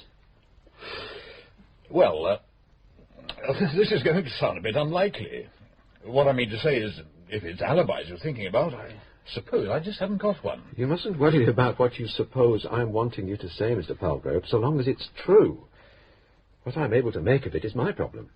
Yes, well, I had made arrangements to go to Leicester, actually, seeing about some machinery. Yes, sir? I was hoping to stay over with an old friend of mine, Wilcox he's called, on the board of Hardy Livingstone. Anyway, I left here around 6. By car? In the AM, yes. I thought we were talking about the evening, sir. Oh, that's right. Oh, I can get you. AM, Aston Martin. Oh, I see. As I was saying, I left here around 6. I'd had a spot to eat with my wife, not much. Not a tea man, and told her where I was going, of course, and that I'd be back sometime in the morning. Would you say it was usual or unusual for you to spend the night away from home? I don't know. Unusual, I suppose, really. But I have to occasionally. Henny didn't mind. She's lots of interests of her own. Anyway, to cut a long story short, there was I, halfway to Leicester, when I thought I heard one of the tappets knocking. Well, I was a bit put out because the boss had only been in for a service yesterday, and Henderson's are generally pretty efficient. So what I did was to pull into the next lay-by and have a proper listen under the lid. Couldn't trace a damn thing wrong. I went on a few more miles, and damn me if it didn't start again. Same old pantomime, pull in, listen, fiddle around, nothing. 3 times I did that. In the end, I just tried to forget about it and bashed on. But naturally, I'd lost a lot of time. I didn't get to Leicester until... Oh, it must have been 9 at least. I was a bit tired, fed up. And there didn't seem much point in chasing up the fellow I'd come to see.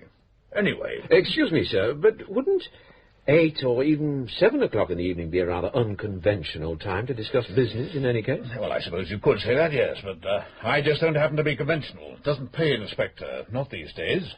All right, sir. Go on. Well, to cut a long story short, I drove round to Tony Wilcox's place and saw straight away that I'd boobed. Not a light in the place. I thought, should I wait? Then, no, I thought they might not be back for hours, and it would hardly be on for me to be waiting on the doorstep, the uninvited guest. Not at that time of night.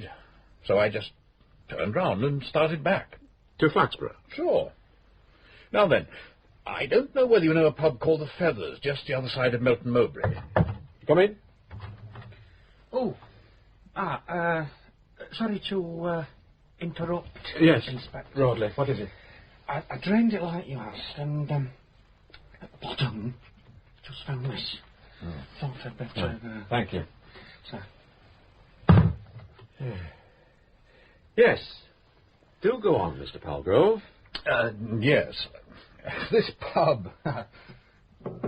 it wasn't The Feathers, actually. I must have been mixing it up with another one. I don't know its name, but it's somewhere yon side of Melton. The point is that I stopped there for a drink. It was nice and comfortable, so I had another one. I was tired, and of course I'd had nothing to eat. Anyway, to cut a long story short, I'd drunk 4, maybe 5 whiskies by the time I left. And as soon as I started to drive again, I knew I was going to feel woozy, so I did the sensible thing and pulled off the road there and then. I went bang off to sleep. Didn't wake up until 9 o'clock this morning. 9 o'clock. Have you got that, Sid? Yes, sir. Well, sounds silly, but there you are. When you left your wife yesterday evening, she was quite normal, was she? In good health, I mean? Not upset in any way? Oh, yes, perfectly. Was she expecting a visitor, do you know? I don't think so. No one in particular. Well, I told you that various people did call. People mixed up with this social work of hers. It would be helpful if you could tell us who these people were, sir. Well, I'll try. But I didn't take all that interest, actually. Some of them I know. Mrs. Arnold from down the road, she's one of the dog ones. Then this woman from that Red Cross place, Miss Ironside. Oh, and a school teacher called, no, wait a minute, he's not. He's something to do with insurance, I think. Can't remember his name. Then the vicar, of course, Mr. Haynes. I've seen a couple of others occasionally, but I've no idea who they are. No one else you can think of, sir? No. I mean, they weren't people I had anything to do with myself. Alas, don't know why they make cigarette packets so flimsy. These are all bent, and I can't think of... Is this cigarette case what you're looking for, sir? Oh, hello. Where did that turn up? Here you are. Well, thanks anyway. It's only plated, actually. 18 quid all the same. Will you have one now, Inspector? What the hell? The water hasn't done them much good, has it? I don't get it. That is your case, sir? Well, of course it is. The officers found it a short while ago. At the bottom of your garden well, Mr. Palgrove. Where your wife was drowned. Hey, now hold on a minute. Yes, sir? Now, look, I can see what you're bloody well getting at, but you're quite wrong. Well, how the hell could I have anything to do with what happened to Henny when I wasn't anywhere near the place? I know nothing about it at all. Absolutely nothing. Can you suggest how that case came to be in the water, sir? Well, of course I can't. Beneath the body of your wife? No. When was it last in your possession? Yesterday, I should think. Yes, I had it at tea time. I must have left it around in this room somewhere. Did your wife smoke? Oh, good Lord, no. So it's not likely that she had the case with her when she went out to the well? Well, you don't know that. She could easily have picked it up. I mean, she was always tidying things up. For that matter, she could have chucked it into the water herself. I wouldn't put it past her. That does rather sound as if you and Mrs. Palgrove didn't always get on very well. I hadn't realised. I'm sorry. Oh, good heavens. All married couples disagree occasionally. True, sir, but they don't all throw away valuable cigarette cases to spite one another. Now, look, Inspector, if you think you can goad me into... Perish the thought, Mr. Palgrove. Yes. Well, don't be so damn provocative.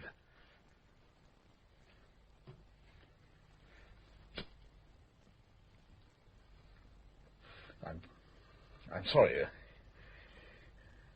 Well, this has been one hell of a shock. I suppose I'm a bit knocked up.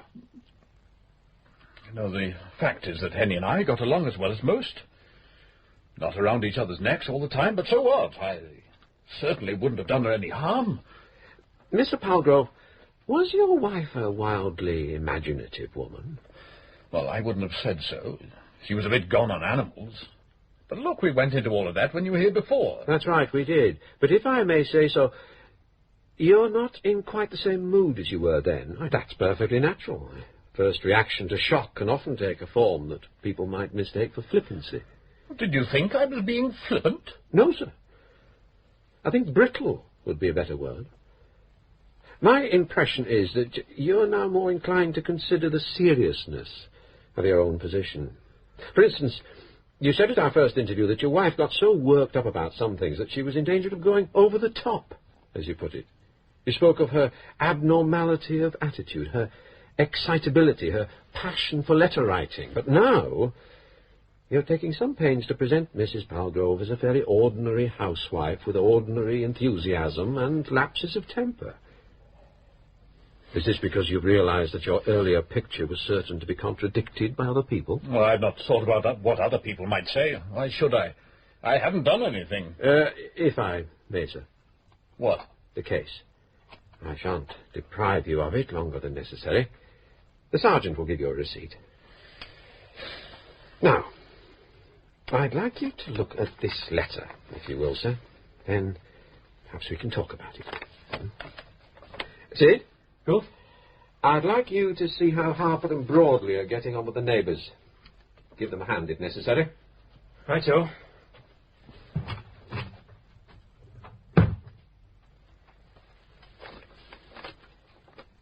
Well, sir. Well, what am I supposed to make of this? We believe that it was written by your wife. Why should you? It's not even signed. Whose typewriter is that on the desk? My wife's. Well, it was certainly typed on that machine. It seems reasonable to assume that it was she who typed it. All right.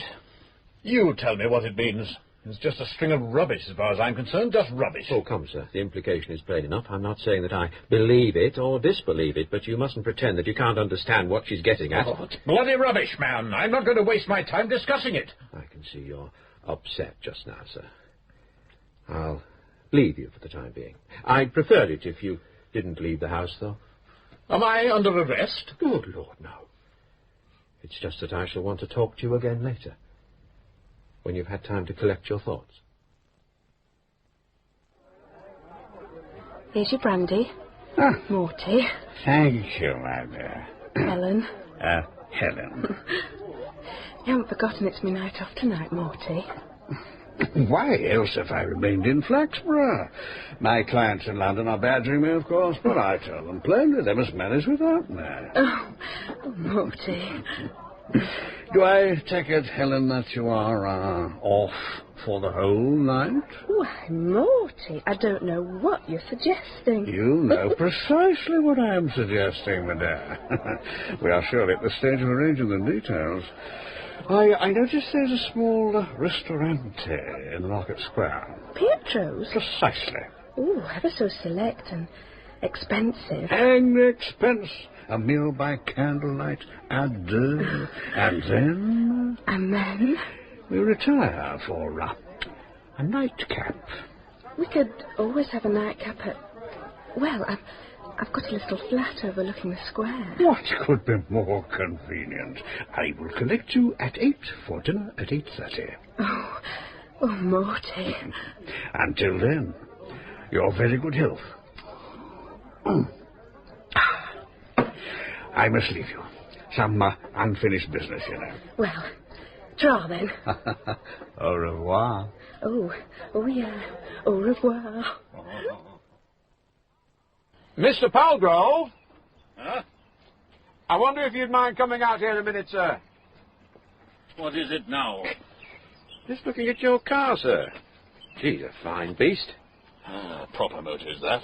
None of your mass-produced rubbish. Set me back an arm and a leg, did that. You've no right to be rooting about inside it, though. I do have a search warrant, sir. Oh.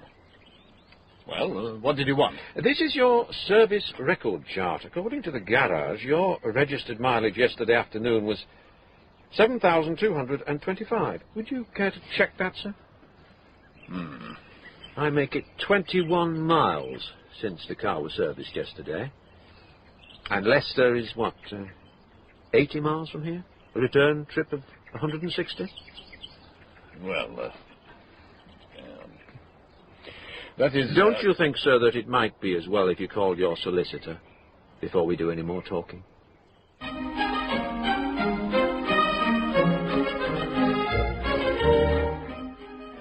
Charity Ends at Home by Colin Watson is dramatised by Christopher Dennis. John Rowe played Inspector Purbright. Paul Downing, Sergeant Love, Robin Polly, Mr. Palgrove, and Graham Roberts, the Chief Constable. Geoffrey Banks was Mortimer Hive, Anne Rye, Lucy Teatime, Russell Dixon, Mr. Ferguson, and Catherine Hunt, Helen. Charity Ends at Home was directed in Manchester by Tony Cliff. Who's next? What are we doing, anyway? It's the inquest, sir. Doctor's just given his report. Has he? Didn't hear him. Mumbles. Everybody mumbles these days. What was it about? About Mrs. Palgrove, sir. It's on the papers in front of you. Oh, right. What's he hanging about for, then? Why doesn't he go away? Inspector Purbright wants to ask him a few questions, sir. Well, why doesn't he get on with it, then? I haven't got all day. Yes. Dr. Ferguson, would everything you have found be consistent with this woman's having been held forcibly by her ankles? Held upside down, that is? Yes, rather in the way one tips up a wheelbarrow to empty it. Is Dr. Ferguson here as a medical witness or as a gardening expert? I see no harm in offering an illustration in language that people can understand. But of course I'm not a member of the legal profession. Thank you, Doctor. The doctor's fee, sir? Money for old rope. I should have been a doctor instead of a coroner. Here. Well, what now? Now you adjourn, sir. Here, I've written it down for you. I now adjourn this inquiry sine die to enable the police to make further investigations. Come along now, sir. I'll get you home. You said you wanted some sausages on the way back, sir. I'll stop at Spain's if you'll come along with me now. What? Yes, sausages, yes. Good day to you, Mr. Amblesby. Is it? I don't think it is. Who is that fellow, anyway? That's the Chief Constable, sir. Come along now. I do believe he gets even worse. You think so, sir? Well, don't you, Mr. Purbright? You see more of him than I do. Sergeant Malley says he's a wonderful old gentleman for his age. Does he indeed? Well, I must say I admire the way Sergeant Malley seems to manage him. Oh, like a mother, sir. I don't know what had happened to poor old Mr. Amblesby if it weren't for the sergeant. Well, now then, Mr. Purbright, what have you got to tell me about this unfortunate lady from Brompton Gardens? Well, sir, at the moment, everything points to the husband. He's given a hopelessly unsatisfactory account of himself. 2 accounts, in fact. One disproved, and the other unlikely. There's not much material evidence, but that wasn't to be expected anyway. What there is, he can't even begin to explain. His cigarette case in the water under the body, for instance, and those letters Mrs. Palgrove sent to you and other people saying she was afraid of being murdered by a loved one. Well, there's no doubt at all that she wrote them. Where does he say he was at the time when his wife was drowned? At first, he said he'd been to Leicester that night and had slept in his car after stopping on the road home. Unluckily for him, the car had just been serviced, and the mileage record on the service log made nonsense of his story. He didn't even try to bluster it out. He changed it altogether. Do you believe the second story? I accept it, because it cannot be disproved, sir. Not on what evidence we have. And if he's still lying, the odd thing about this second tale is that it does him no good at all. I don't follow you. Well, the Palgroves bought themselves a cottage a couple of years ago, you see, sir. It's a few miles along the Brockleston Road at Hambourne Dyke. What Palgrove now says is that he stayed in that cottage during the whole of the night of his wife's death. And what reason did he give for that? He said he needed to be on his own occasionally. Well, it does sound reasonable, you know, Mr. Purbright. I mean, I am devoted to my own wife.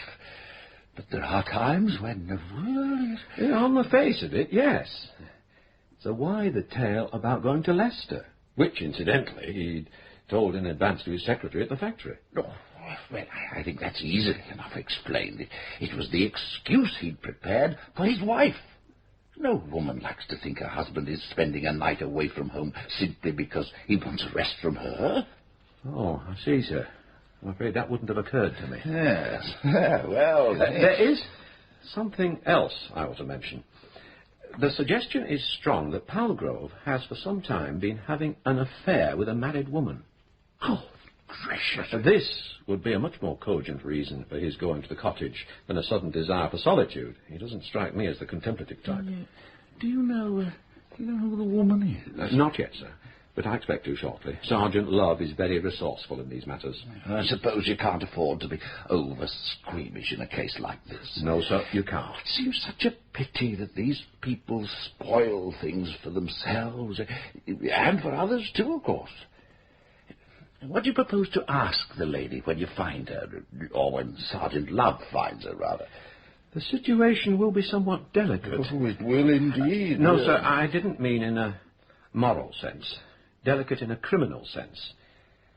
You see, Palgrove may be denying the existence of a mistress, as he persisted in doing yesterday, by the way, not because he simply wants to protect her reputation, but because she was an accomplice in the murder of his wife.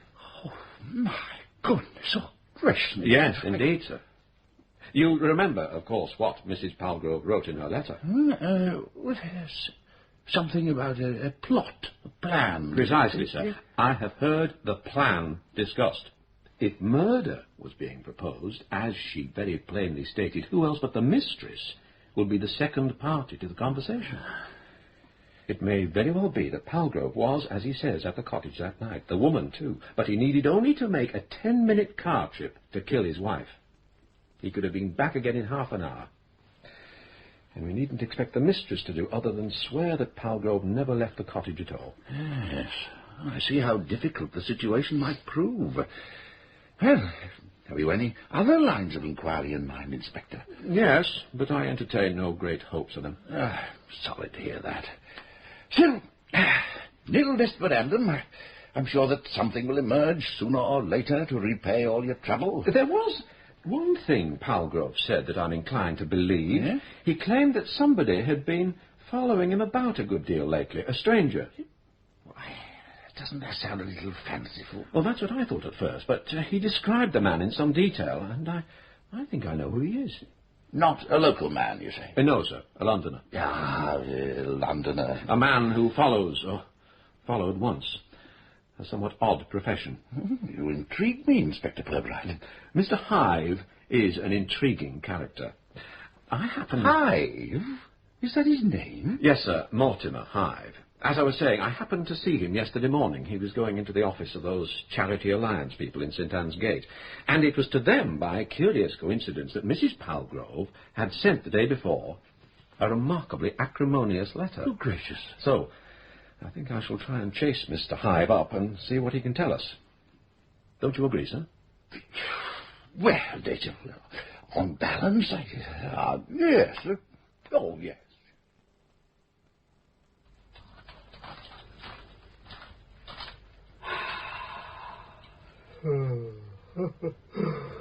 Another lovely morning.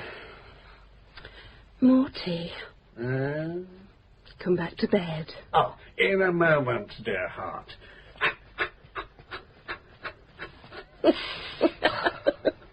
Whatever are you doing now? Exercising, my dear. Must keep in shape. You're in lovely shape, Morty. Oh. For a man of your age. Morty. My love? These women with titles you were telling me about, did they wear nighties or pyjamas? I think you may take it that night dresses are favoured by the aristocracy, as a rule. The exception I always remember was a Lady Beryl, somebody or other, from Winchester way. We managed to scrape her in at the end of the 1947 season, and she, believe it or not, insisted on going to bed in a polo jersey. I'll bet that tickled. Every profession has its little irritations, even that of professional correspondent. I've been very lucky. There's only one thing I always was particular about. I wouldn't take a client while she had a cold. Oh, what, like dentists won't? It may sound rather trivial prejudice, but I think I owe my very good health to it. Jewels? Did they wear lots of jewels, Morty? I have awakened in the night, dear girl, with enough emeralds up my nose to pay the entire hotel staff double wages for a year. Oh, you're very dashing, Morty. Oh. Very, what's the word?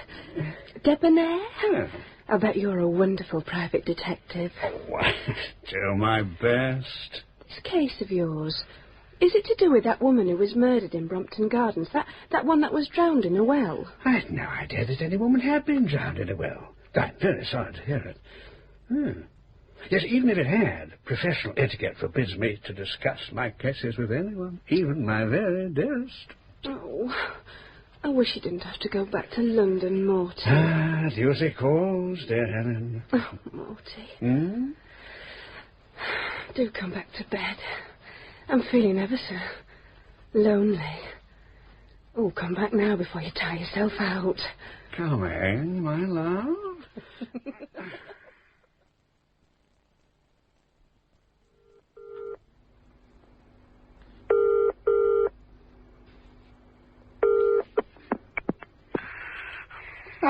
Am I by happy fortune speaking to Dover? Dover, Hythe, or rather Hastings here. I thought you were going back to London. The gentleman at the shop says that you have not yet collected my account. Now, I know I said I thought you were going back to London.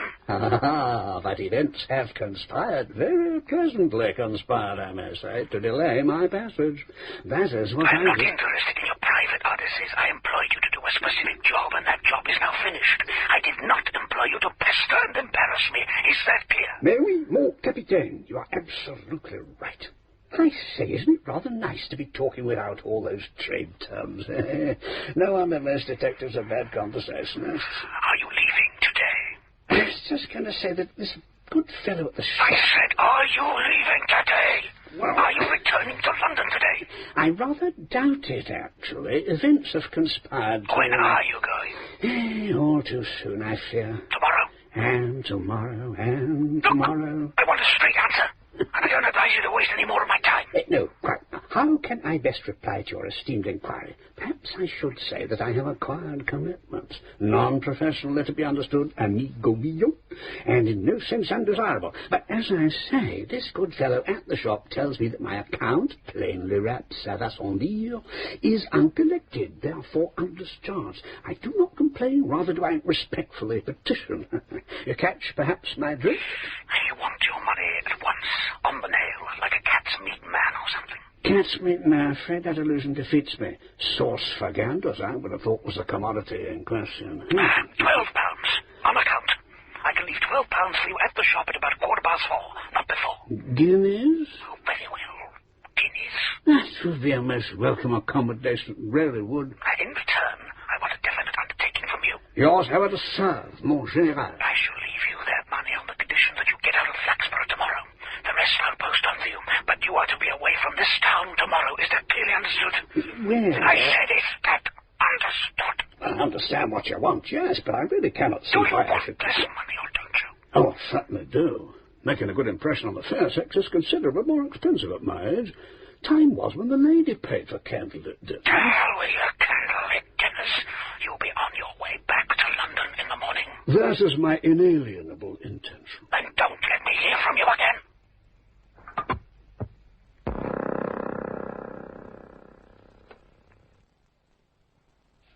Miss Teatime. Why, Inspector, how very nice to see you. I'm told you're liable to be swooped upon by some committee or other. I am, indeed.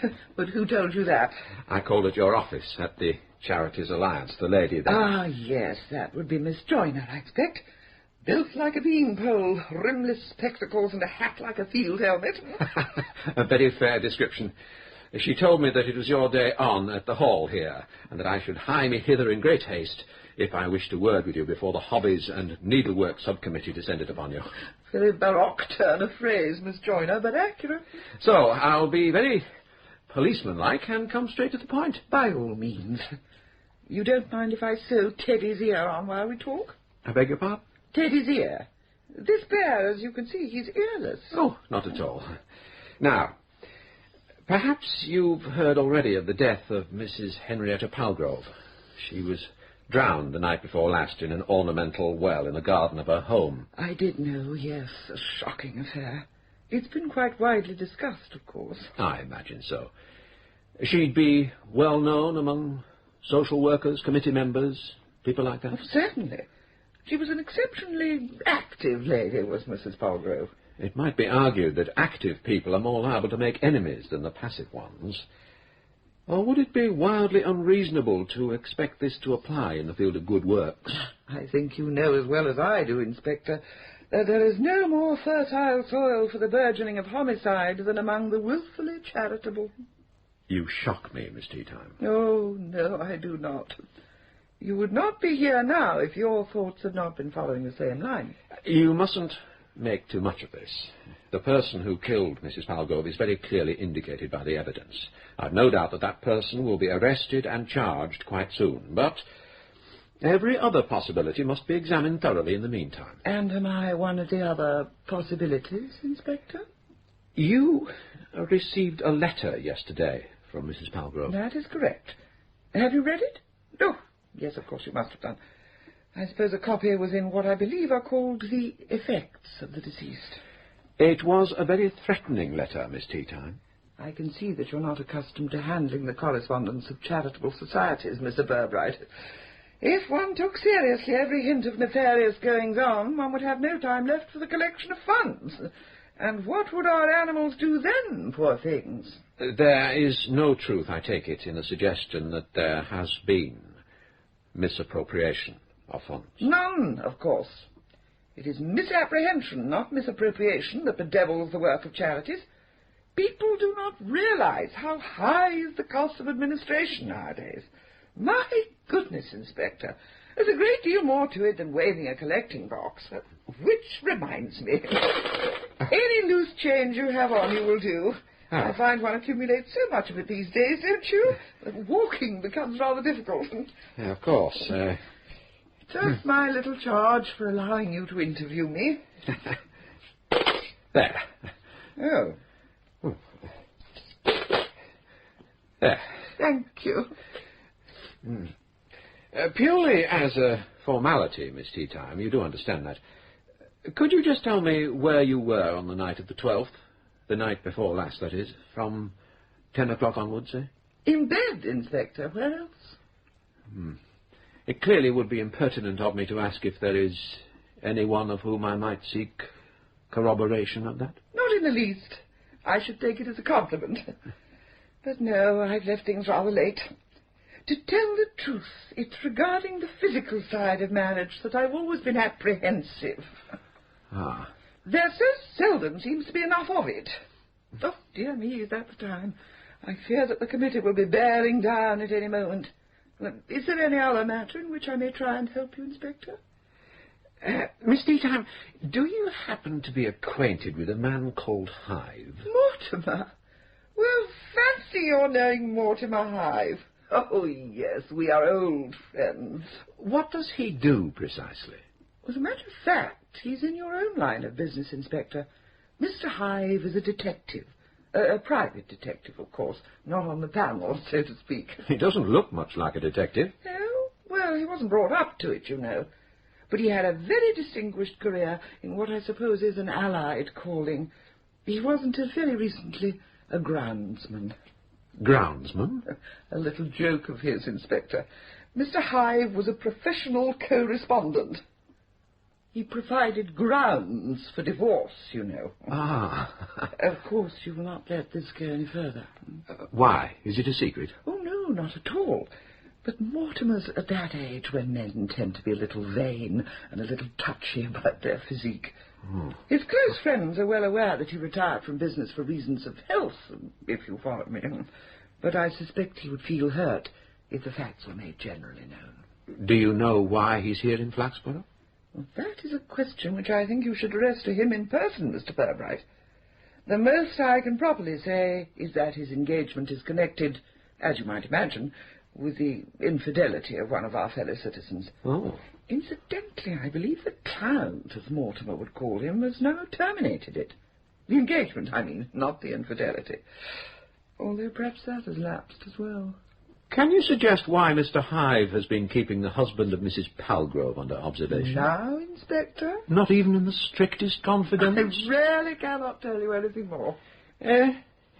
Tell me, this collecting box, what are the objects of the New World Pony Rescue Campaign. Ah, well, perhaps I might describe them as almost missionary in character. Animal aid work is something that knows no frontiers.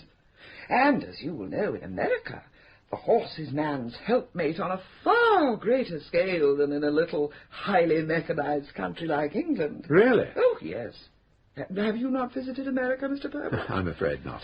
Ah, then you will not be familiar with the plight of our equine friends in such cities as San Francisco. The tram cars, you know, and those cruelly steep hills. But surely there are cable cars in San Francisco. And what, pray, did you suppose was down there under the road pulling the cable inspector? Oh, yes, there is much yet to be put right by the NWPRC. It is a registered charity, I suppose. I wonder if you'd mind showing me. Here come those tiresome committee people. I shall have to go and meet them. Just a moment, Miss Teatime. Your friend, Mr. Hyde. You shall meet him, Inspector, this very day. Come to tea. Can you make it convenient to be at my office at 5:15? I think so. Then I shall say au revoir till then, dear Inspector Purbright. In here, ladies. And put the lady with the key to the hall cupboard, please open it up so that I can take an inventory after the meeting. I've found that totty for you. You sound like a procurer, Sid. What are you talking about? That totty that Pally Palgrove's been running. He said to find out her name. Well? Doreen Booker. That's who it is. 25 Jubilee Park Crescent. Booker? She was one of the Anderson girls from Harlow Place before she got married. Used to go around with Moggs Cooper till he piled up that bike of his. You remember? 3 Ponds Corner? Oh. They reckon Stan Biggerdyke over at Charlesbury got her in pod at one time. But I doubt if that's right. Anyway, she ended up with that bloke Booker at the grammar school. She's supposed to be still pretty warm in the withers, if you get my meaning. Not that I'd know about that, of course. Mr. Palgrove would, I presume. Oh, so I'm told. Right, Sid. Thanks very much. 25, you said? Jubilee Park Crescent, yes. Flaxborough 4175. I must say, Sid, your sources of information are never lacking in detail. Well, things get around in this town, you know, Gov. They get around. Well, don't I know it? I only hope you're right. I'm going to look every kind of a fool if I call her in and you're not. No, it's right enough. Just you ask her how she likes living a cottage. A cottage at Hambourne Dyke? You knew all the time, then? Things get around in this town, you know, Sid. They get around. No, actually, it was Palgrove himself who told me about having a place at Hambourne when I saw him that second time. He didn't say anything about your friend Doreen, though. Well, he wouldn't, would he? Oh, get that, would you, Sid? Hello? Flaxborough CID? Yes? Detective Sergeant Gallion here, CID Nottingham. It's about this murder of yours. Hang on. Who is it? CID in Nottingham. About this murder. Which one? Which one?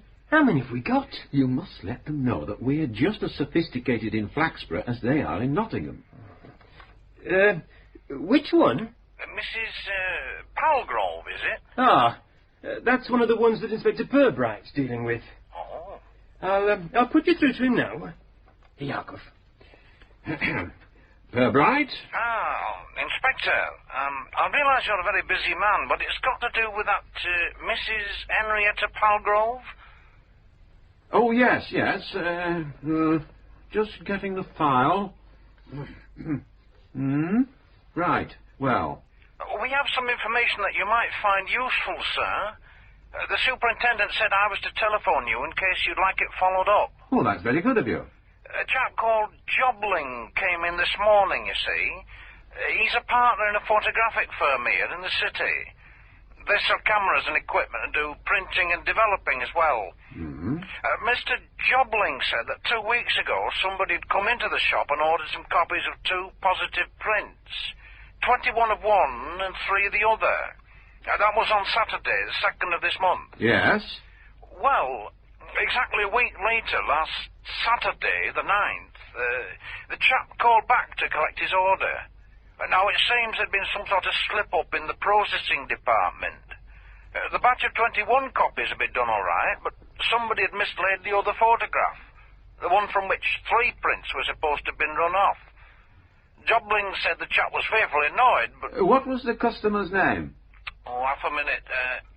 Yes, Dover. D-O-V-E-R. Address? 18 Station Road, Flaxborough. Right. Anyway, he took what they'd done and told the girl that if the other picture turned up, the copies were to be sent off to him immediately by post. It did turn up, but not until yesterday afternoon. A small studio portrait that looked as if it had been taken out of a frame. It was handed over straight away to one of the process men, and he recognised it as being the same as a picture he'd just seen in an early edition of the Evening Post that carried the Polgrove inquest story. I see. Well, the chap told Mr. Jobling, and as I say, he came in today and passed the facts on to us. We've got the photograph, too. And what do you think of its resemblance to the newspaper picture? Oh, there's no doubt it's the same woman, sir. We checked already with the original at the Post. Is it too much to hope that somebody knows the identity of the person who was thought worthy of being duplicated 21 times? The superintendent did ask, I believe, sir. Jobling didn't know anything beyond what he'd come in to tell us. And he said that with these copying jobs, they don't keep records as they do with the studio work. Well, I'm very grateful to you, Sergeant Gallion. My Sergeant Love will be in Nottingham before nightfall. Well, if he wants any help from us, sir, he's only to ask. Thanks again. Goodbye now. Right. Sid? Yes? You'd better get the next train. You might just catch these photographic people before they shut up shop. What photographic people? Where? I'll write it down for you. Now, 2 things in particular I want you to do. Try and find out if the counter girl is certain that this Dover person is a man and couldn't have been Mrs. P, as I, for one, would have assumed. And see if anyone can remember anything at all about the second photograph, the one they made 21 copies of. Right. I think we might be about to find out the connection between that mysterious letter and the murder of Mrs. Palgrove. As She Ends at Home by Colin Watson was dramatised by Christopher Dennis. John Rowe played Inspector Purbright, Paul Downing, Love, Geoffrey Banks, Mortimer, and Anne Rye, Lucy. Russell Dixon was Dover, Catherine Hunt, Helen, Graham Roberts, Chubb, and Robin Polly, Malley. The director in Manchester was Tony Cliff. Inspector Purbright. Oh, good. Thank you, Pook. Come in, Mrs. Booker. Do sit down. Thank you. Very good of you to come. Not at all. I won't keep you long. Cigarette? Thank you.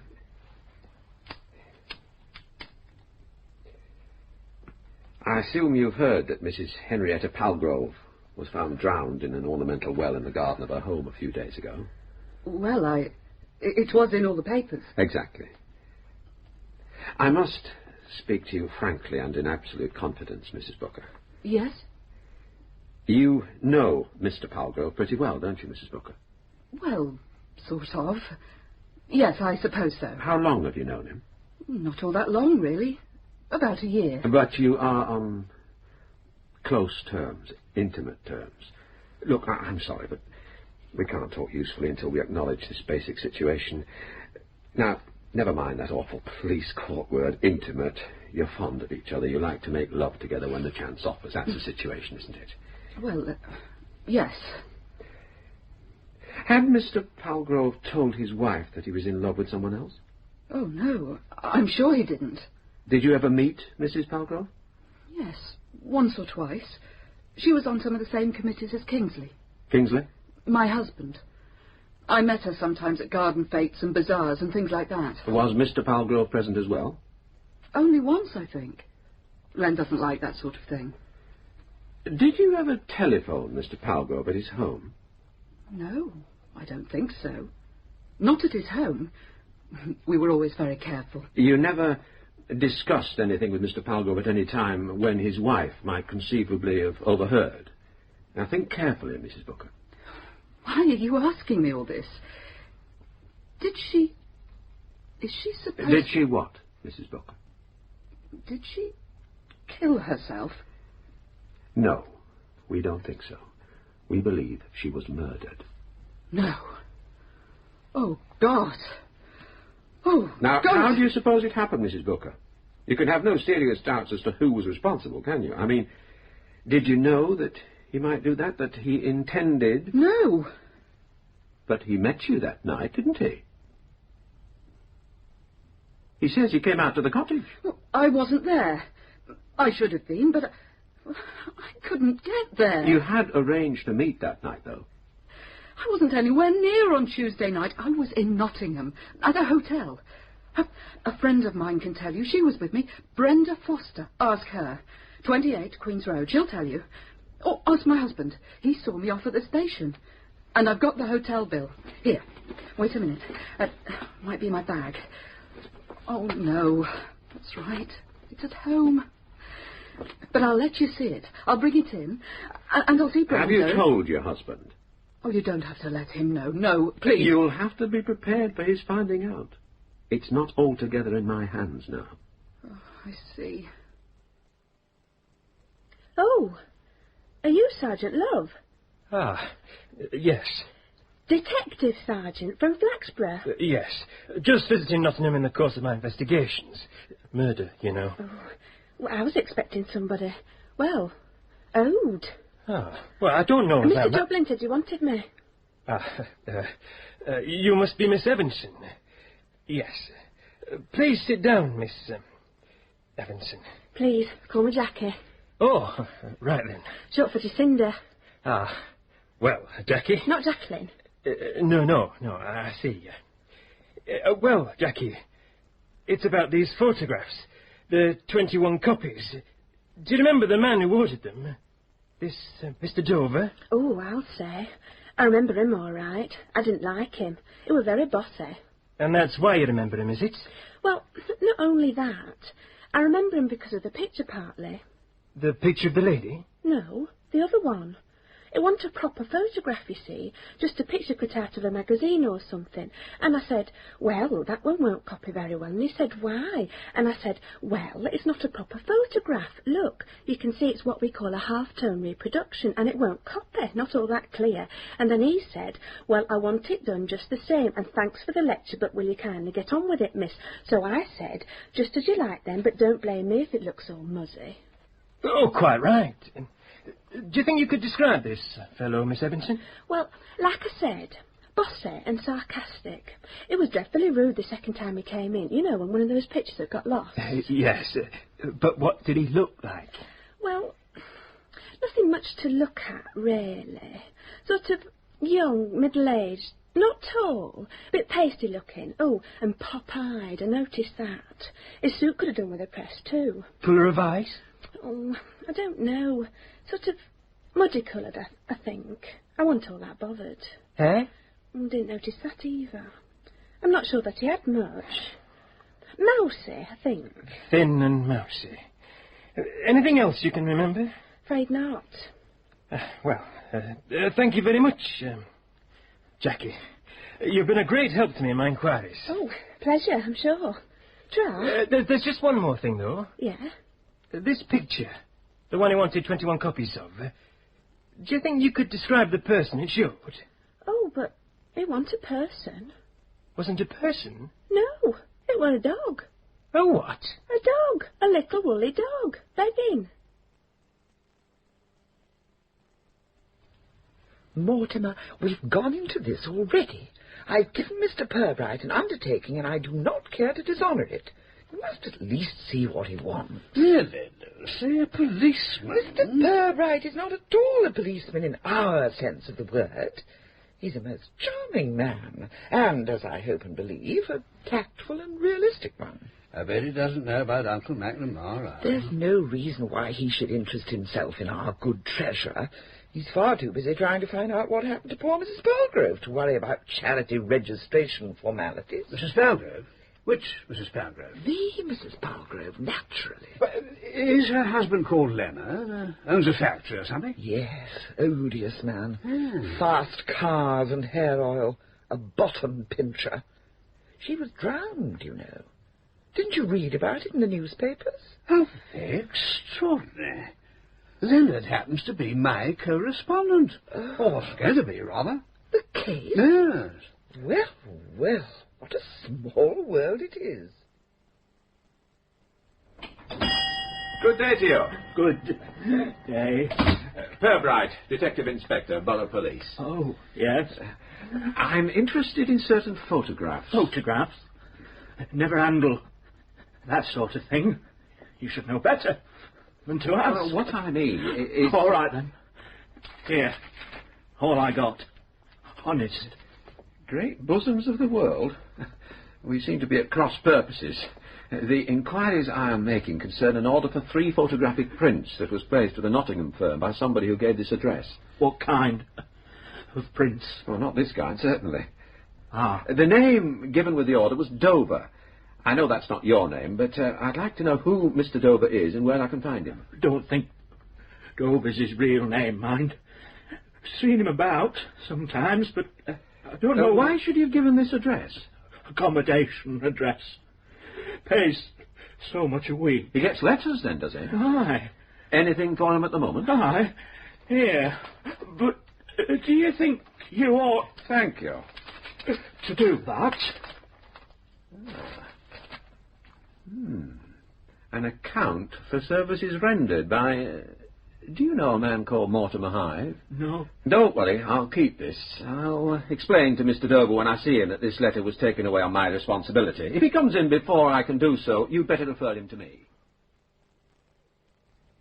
You're sure you won't have another cup, Inspector? It's still hot. No, thank you, Miss Teatime. Mortimer. Thank you, dear Lucy. I am replete tea-wise. What you have told me, Mr. Hyde, interests me very much indeed. You're absolutely sure, are you, that the man you now know to be Leonard Palgrove did not move from that cottage during the whole time you were watching, from 10:30 onwards until the following morning? Absolutely. And didn't he leave the room at all? Only twice. Presumably to see a man about St. Paul's. Take a leak, Inspector. Ah. There's something to be said for being put under observation by a conscientious inquiry agent, it seems. Thank you, Inspector. Mr. Palgrove is a singularly lucky man. Do you mean he was going to be arrested for poor Mrs. Palgrove's murder? That was a distinct possibility. You see, Mortimer?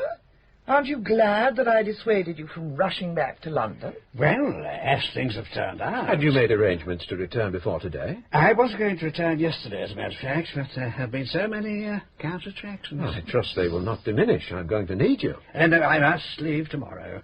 My first duty is to my client. The man who hired you to keep an eye on Palgrove?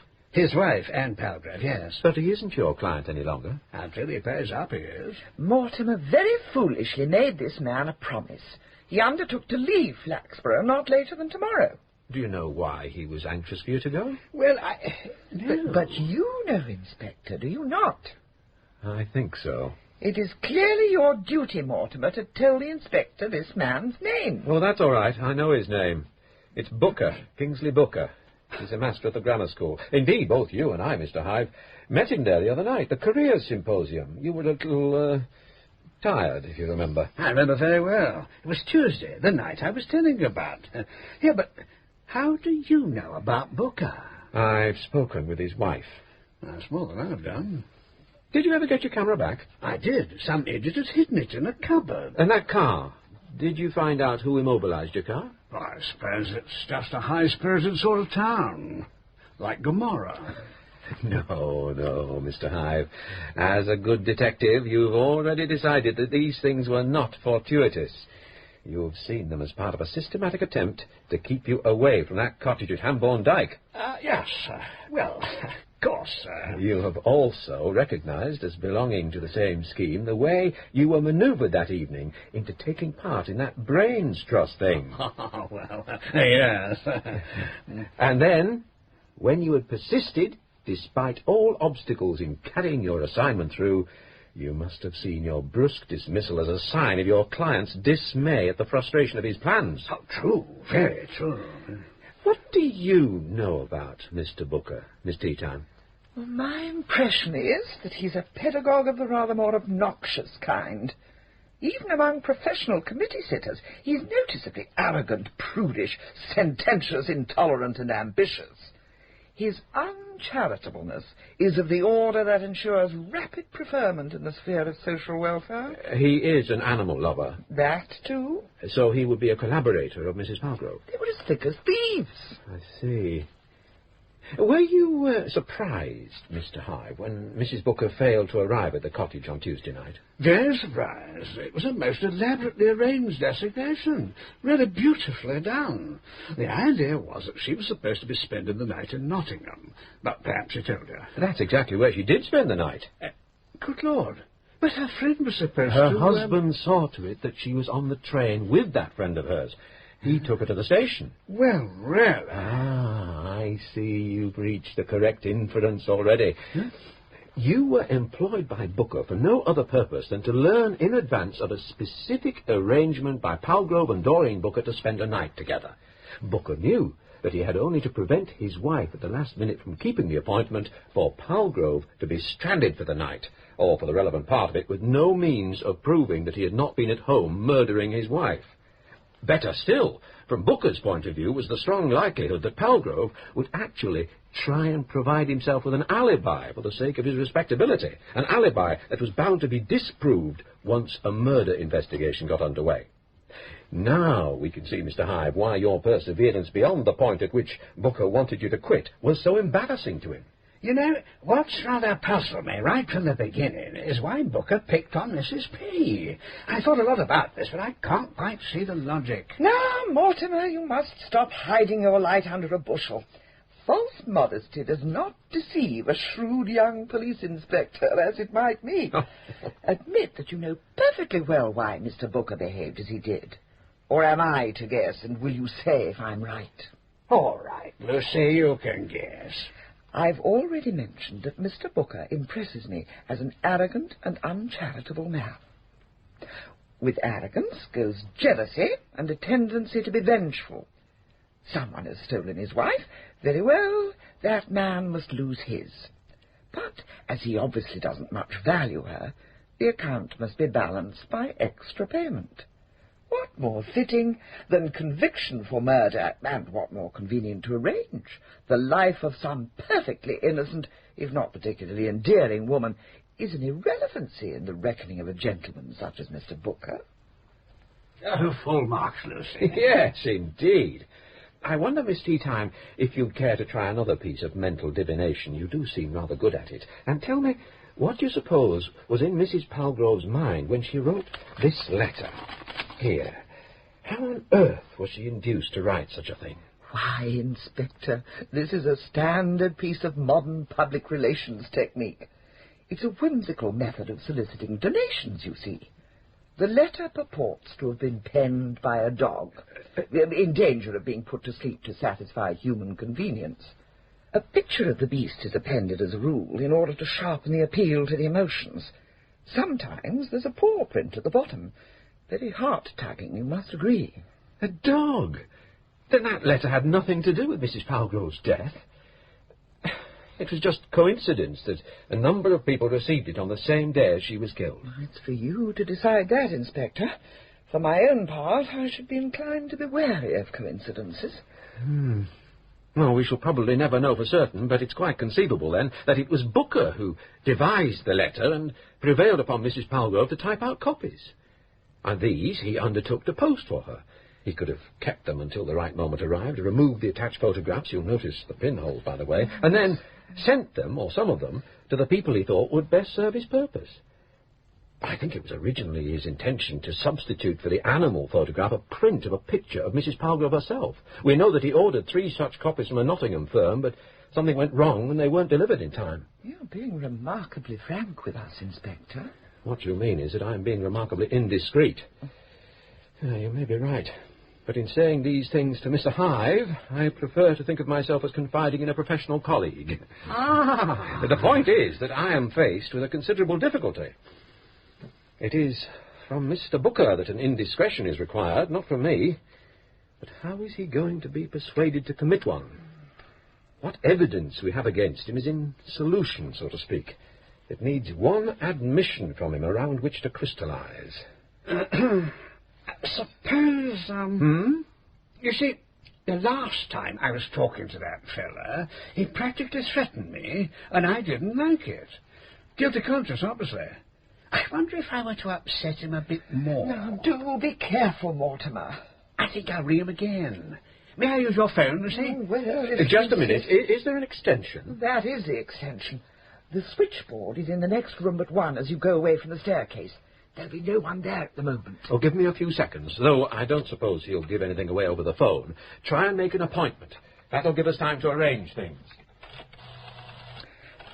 Now, do be careful, Mortimer. Now, don't fuss, Lucy. I know that whenever you adopt that D'Artagnan swagger, you inevitably end up in trouble.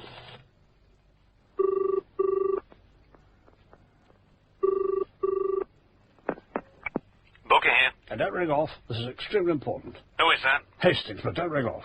I've got something urgent to tell you. Are you listening?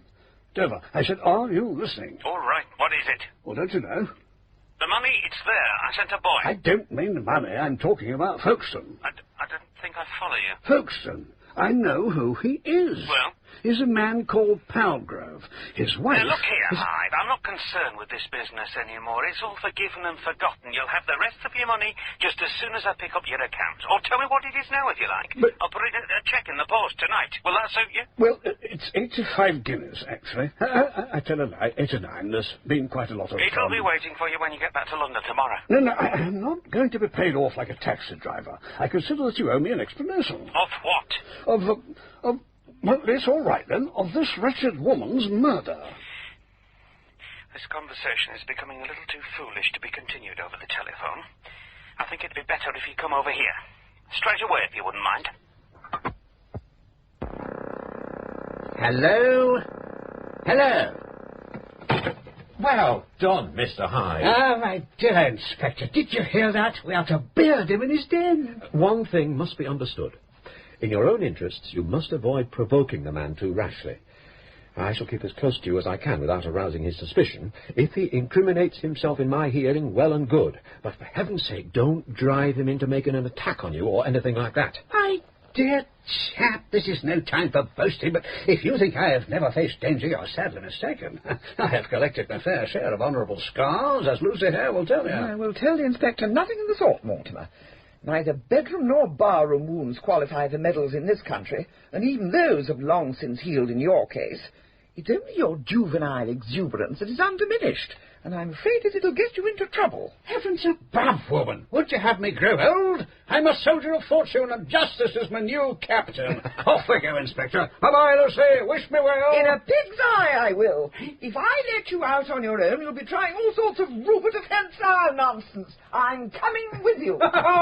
Forward! Can you still see him, Inspector? Yes, just. It's difficult with the sun reflecting off those glass doors, but I can just make him out. He's still pacing about in the entrance hall. Oh, I really should have thought to bring my binoculars. My eyesight simply doesn't stretch beyond 100 yards these days. Ah! Yes, what is it? He's talking to a boy, asking him if he can find Booker, I imagine. The boy's nodding. He's going off into the school. Mortimer hasn't followed, has he? We simply mustn't let him out of our sight, Inspector. He's no match at all for that homicidal fart, Booker. Don't worry, I don't intend... Ah! What now? The boy's returned. He's speaking to Mr. Hyde and pointing. He's giving him directions. Yes, Hyde's going through the inner doors into the school. Oh, no. Oh, he's bumped into the headmaster coming the other way. He's passed him. He's gone. Oh, yes. Come on. Yes, quickly. We must follow. Mortimer is bound to get into difficulties. Ah, Inspector Purbright, this is a most fortuitous meeting. Mr. Clay. I was about to telephone you to inquire if you would be good enough to attend the next meeting of our little debating society. Mr. Clay, a man just went past you. You know him, Mr. Hyde. Ah, yes, I thought it was he. Can't think what he wants here. However, about the debating society... Mr. Booker, where's Mr. Booker? Well, with his class, of course. Now, the motion to be debated is that the laws of Great Britain have been framed for the protection of property rather than that of the individual. Mr. Clay! A practical proposition, I grant you. Will you shut up? I beg your You pardon. may take your debating society and stuff it where it'll keep you warmest. Really, madam, Kindly stop gurgling like an emptying sink and tell us which class Mr. Booker is taking and where they are. Oh, really, madam. Inspector. Where are they? It's most urgent, Mr. Clay. Well, what day is it? Thursday. Thursday. Just after 3:30 p.m. Let me think now.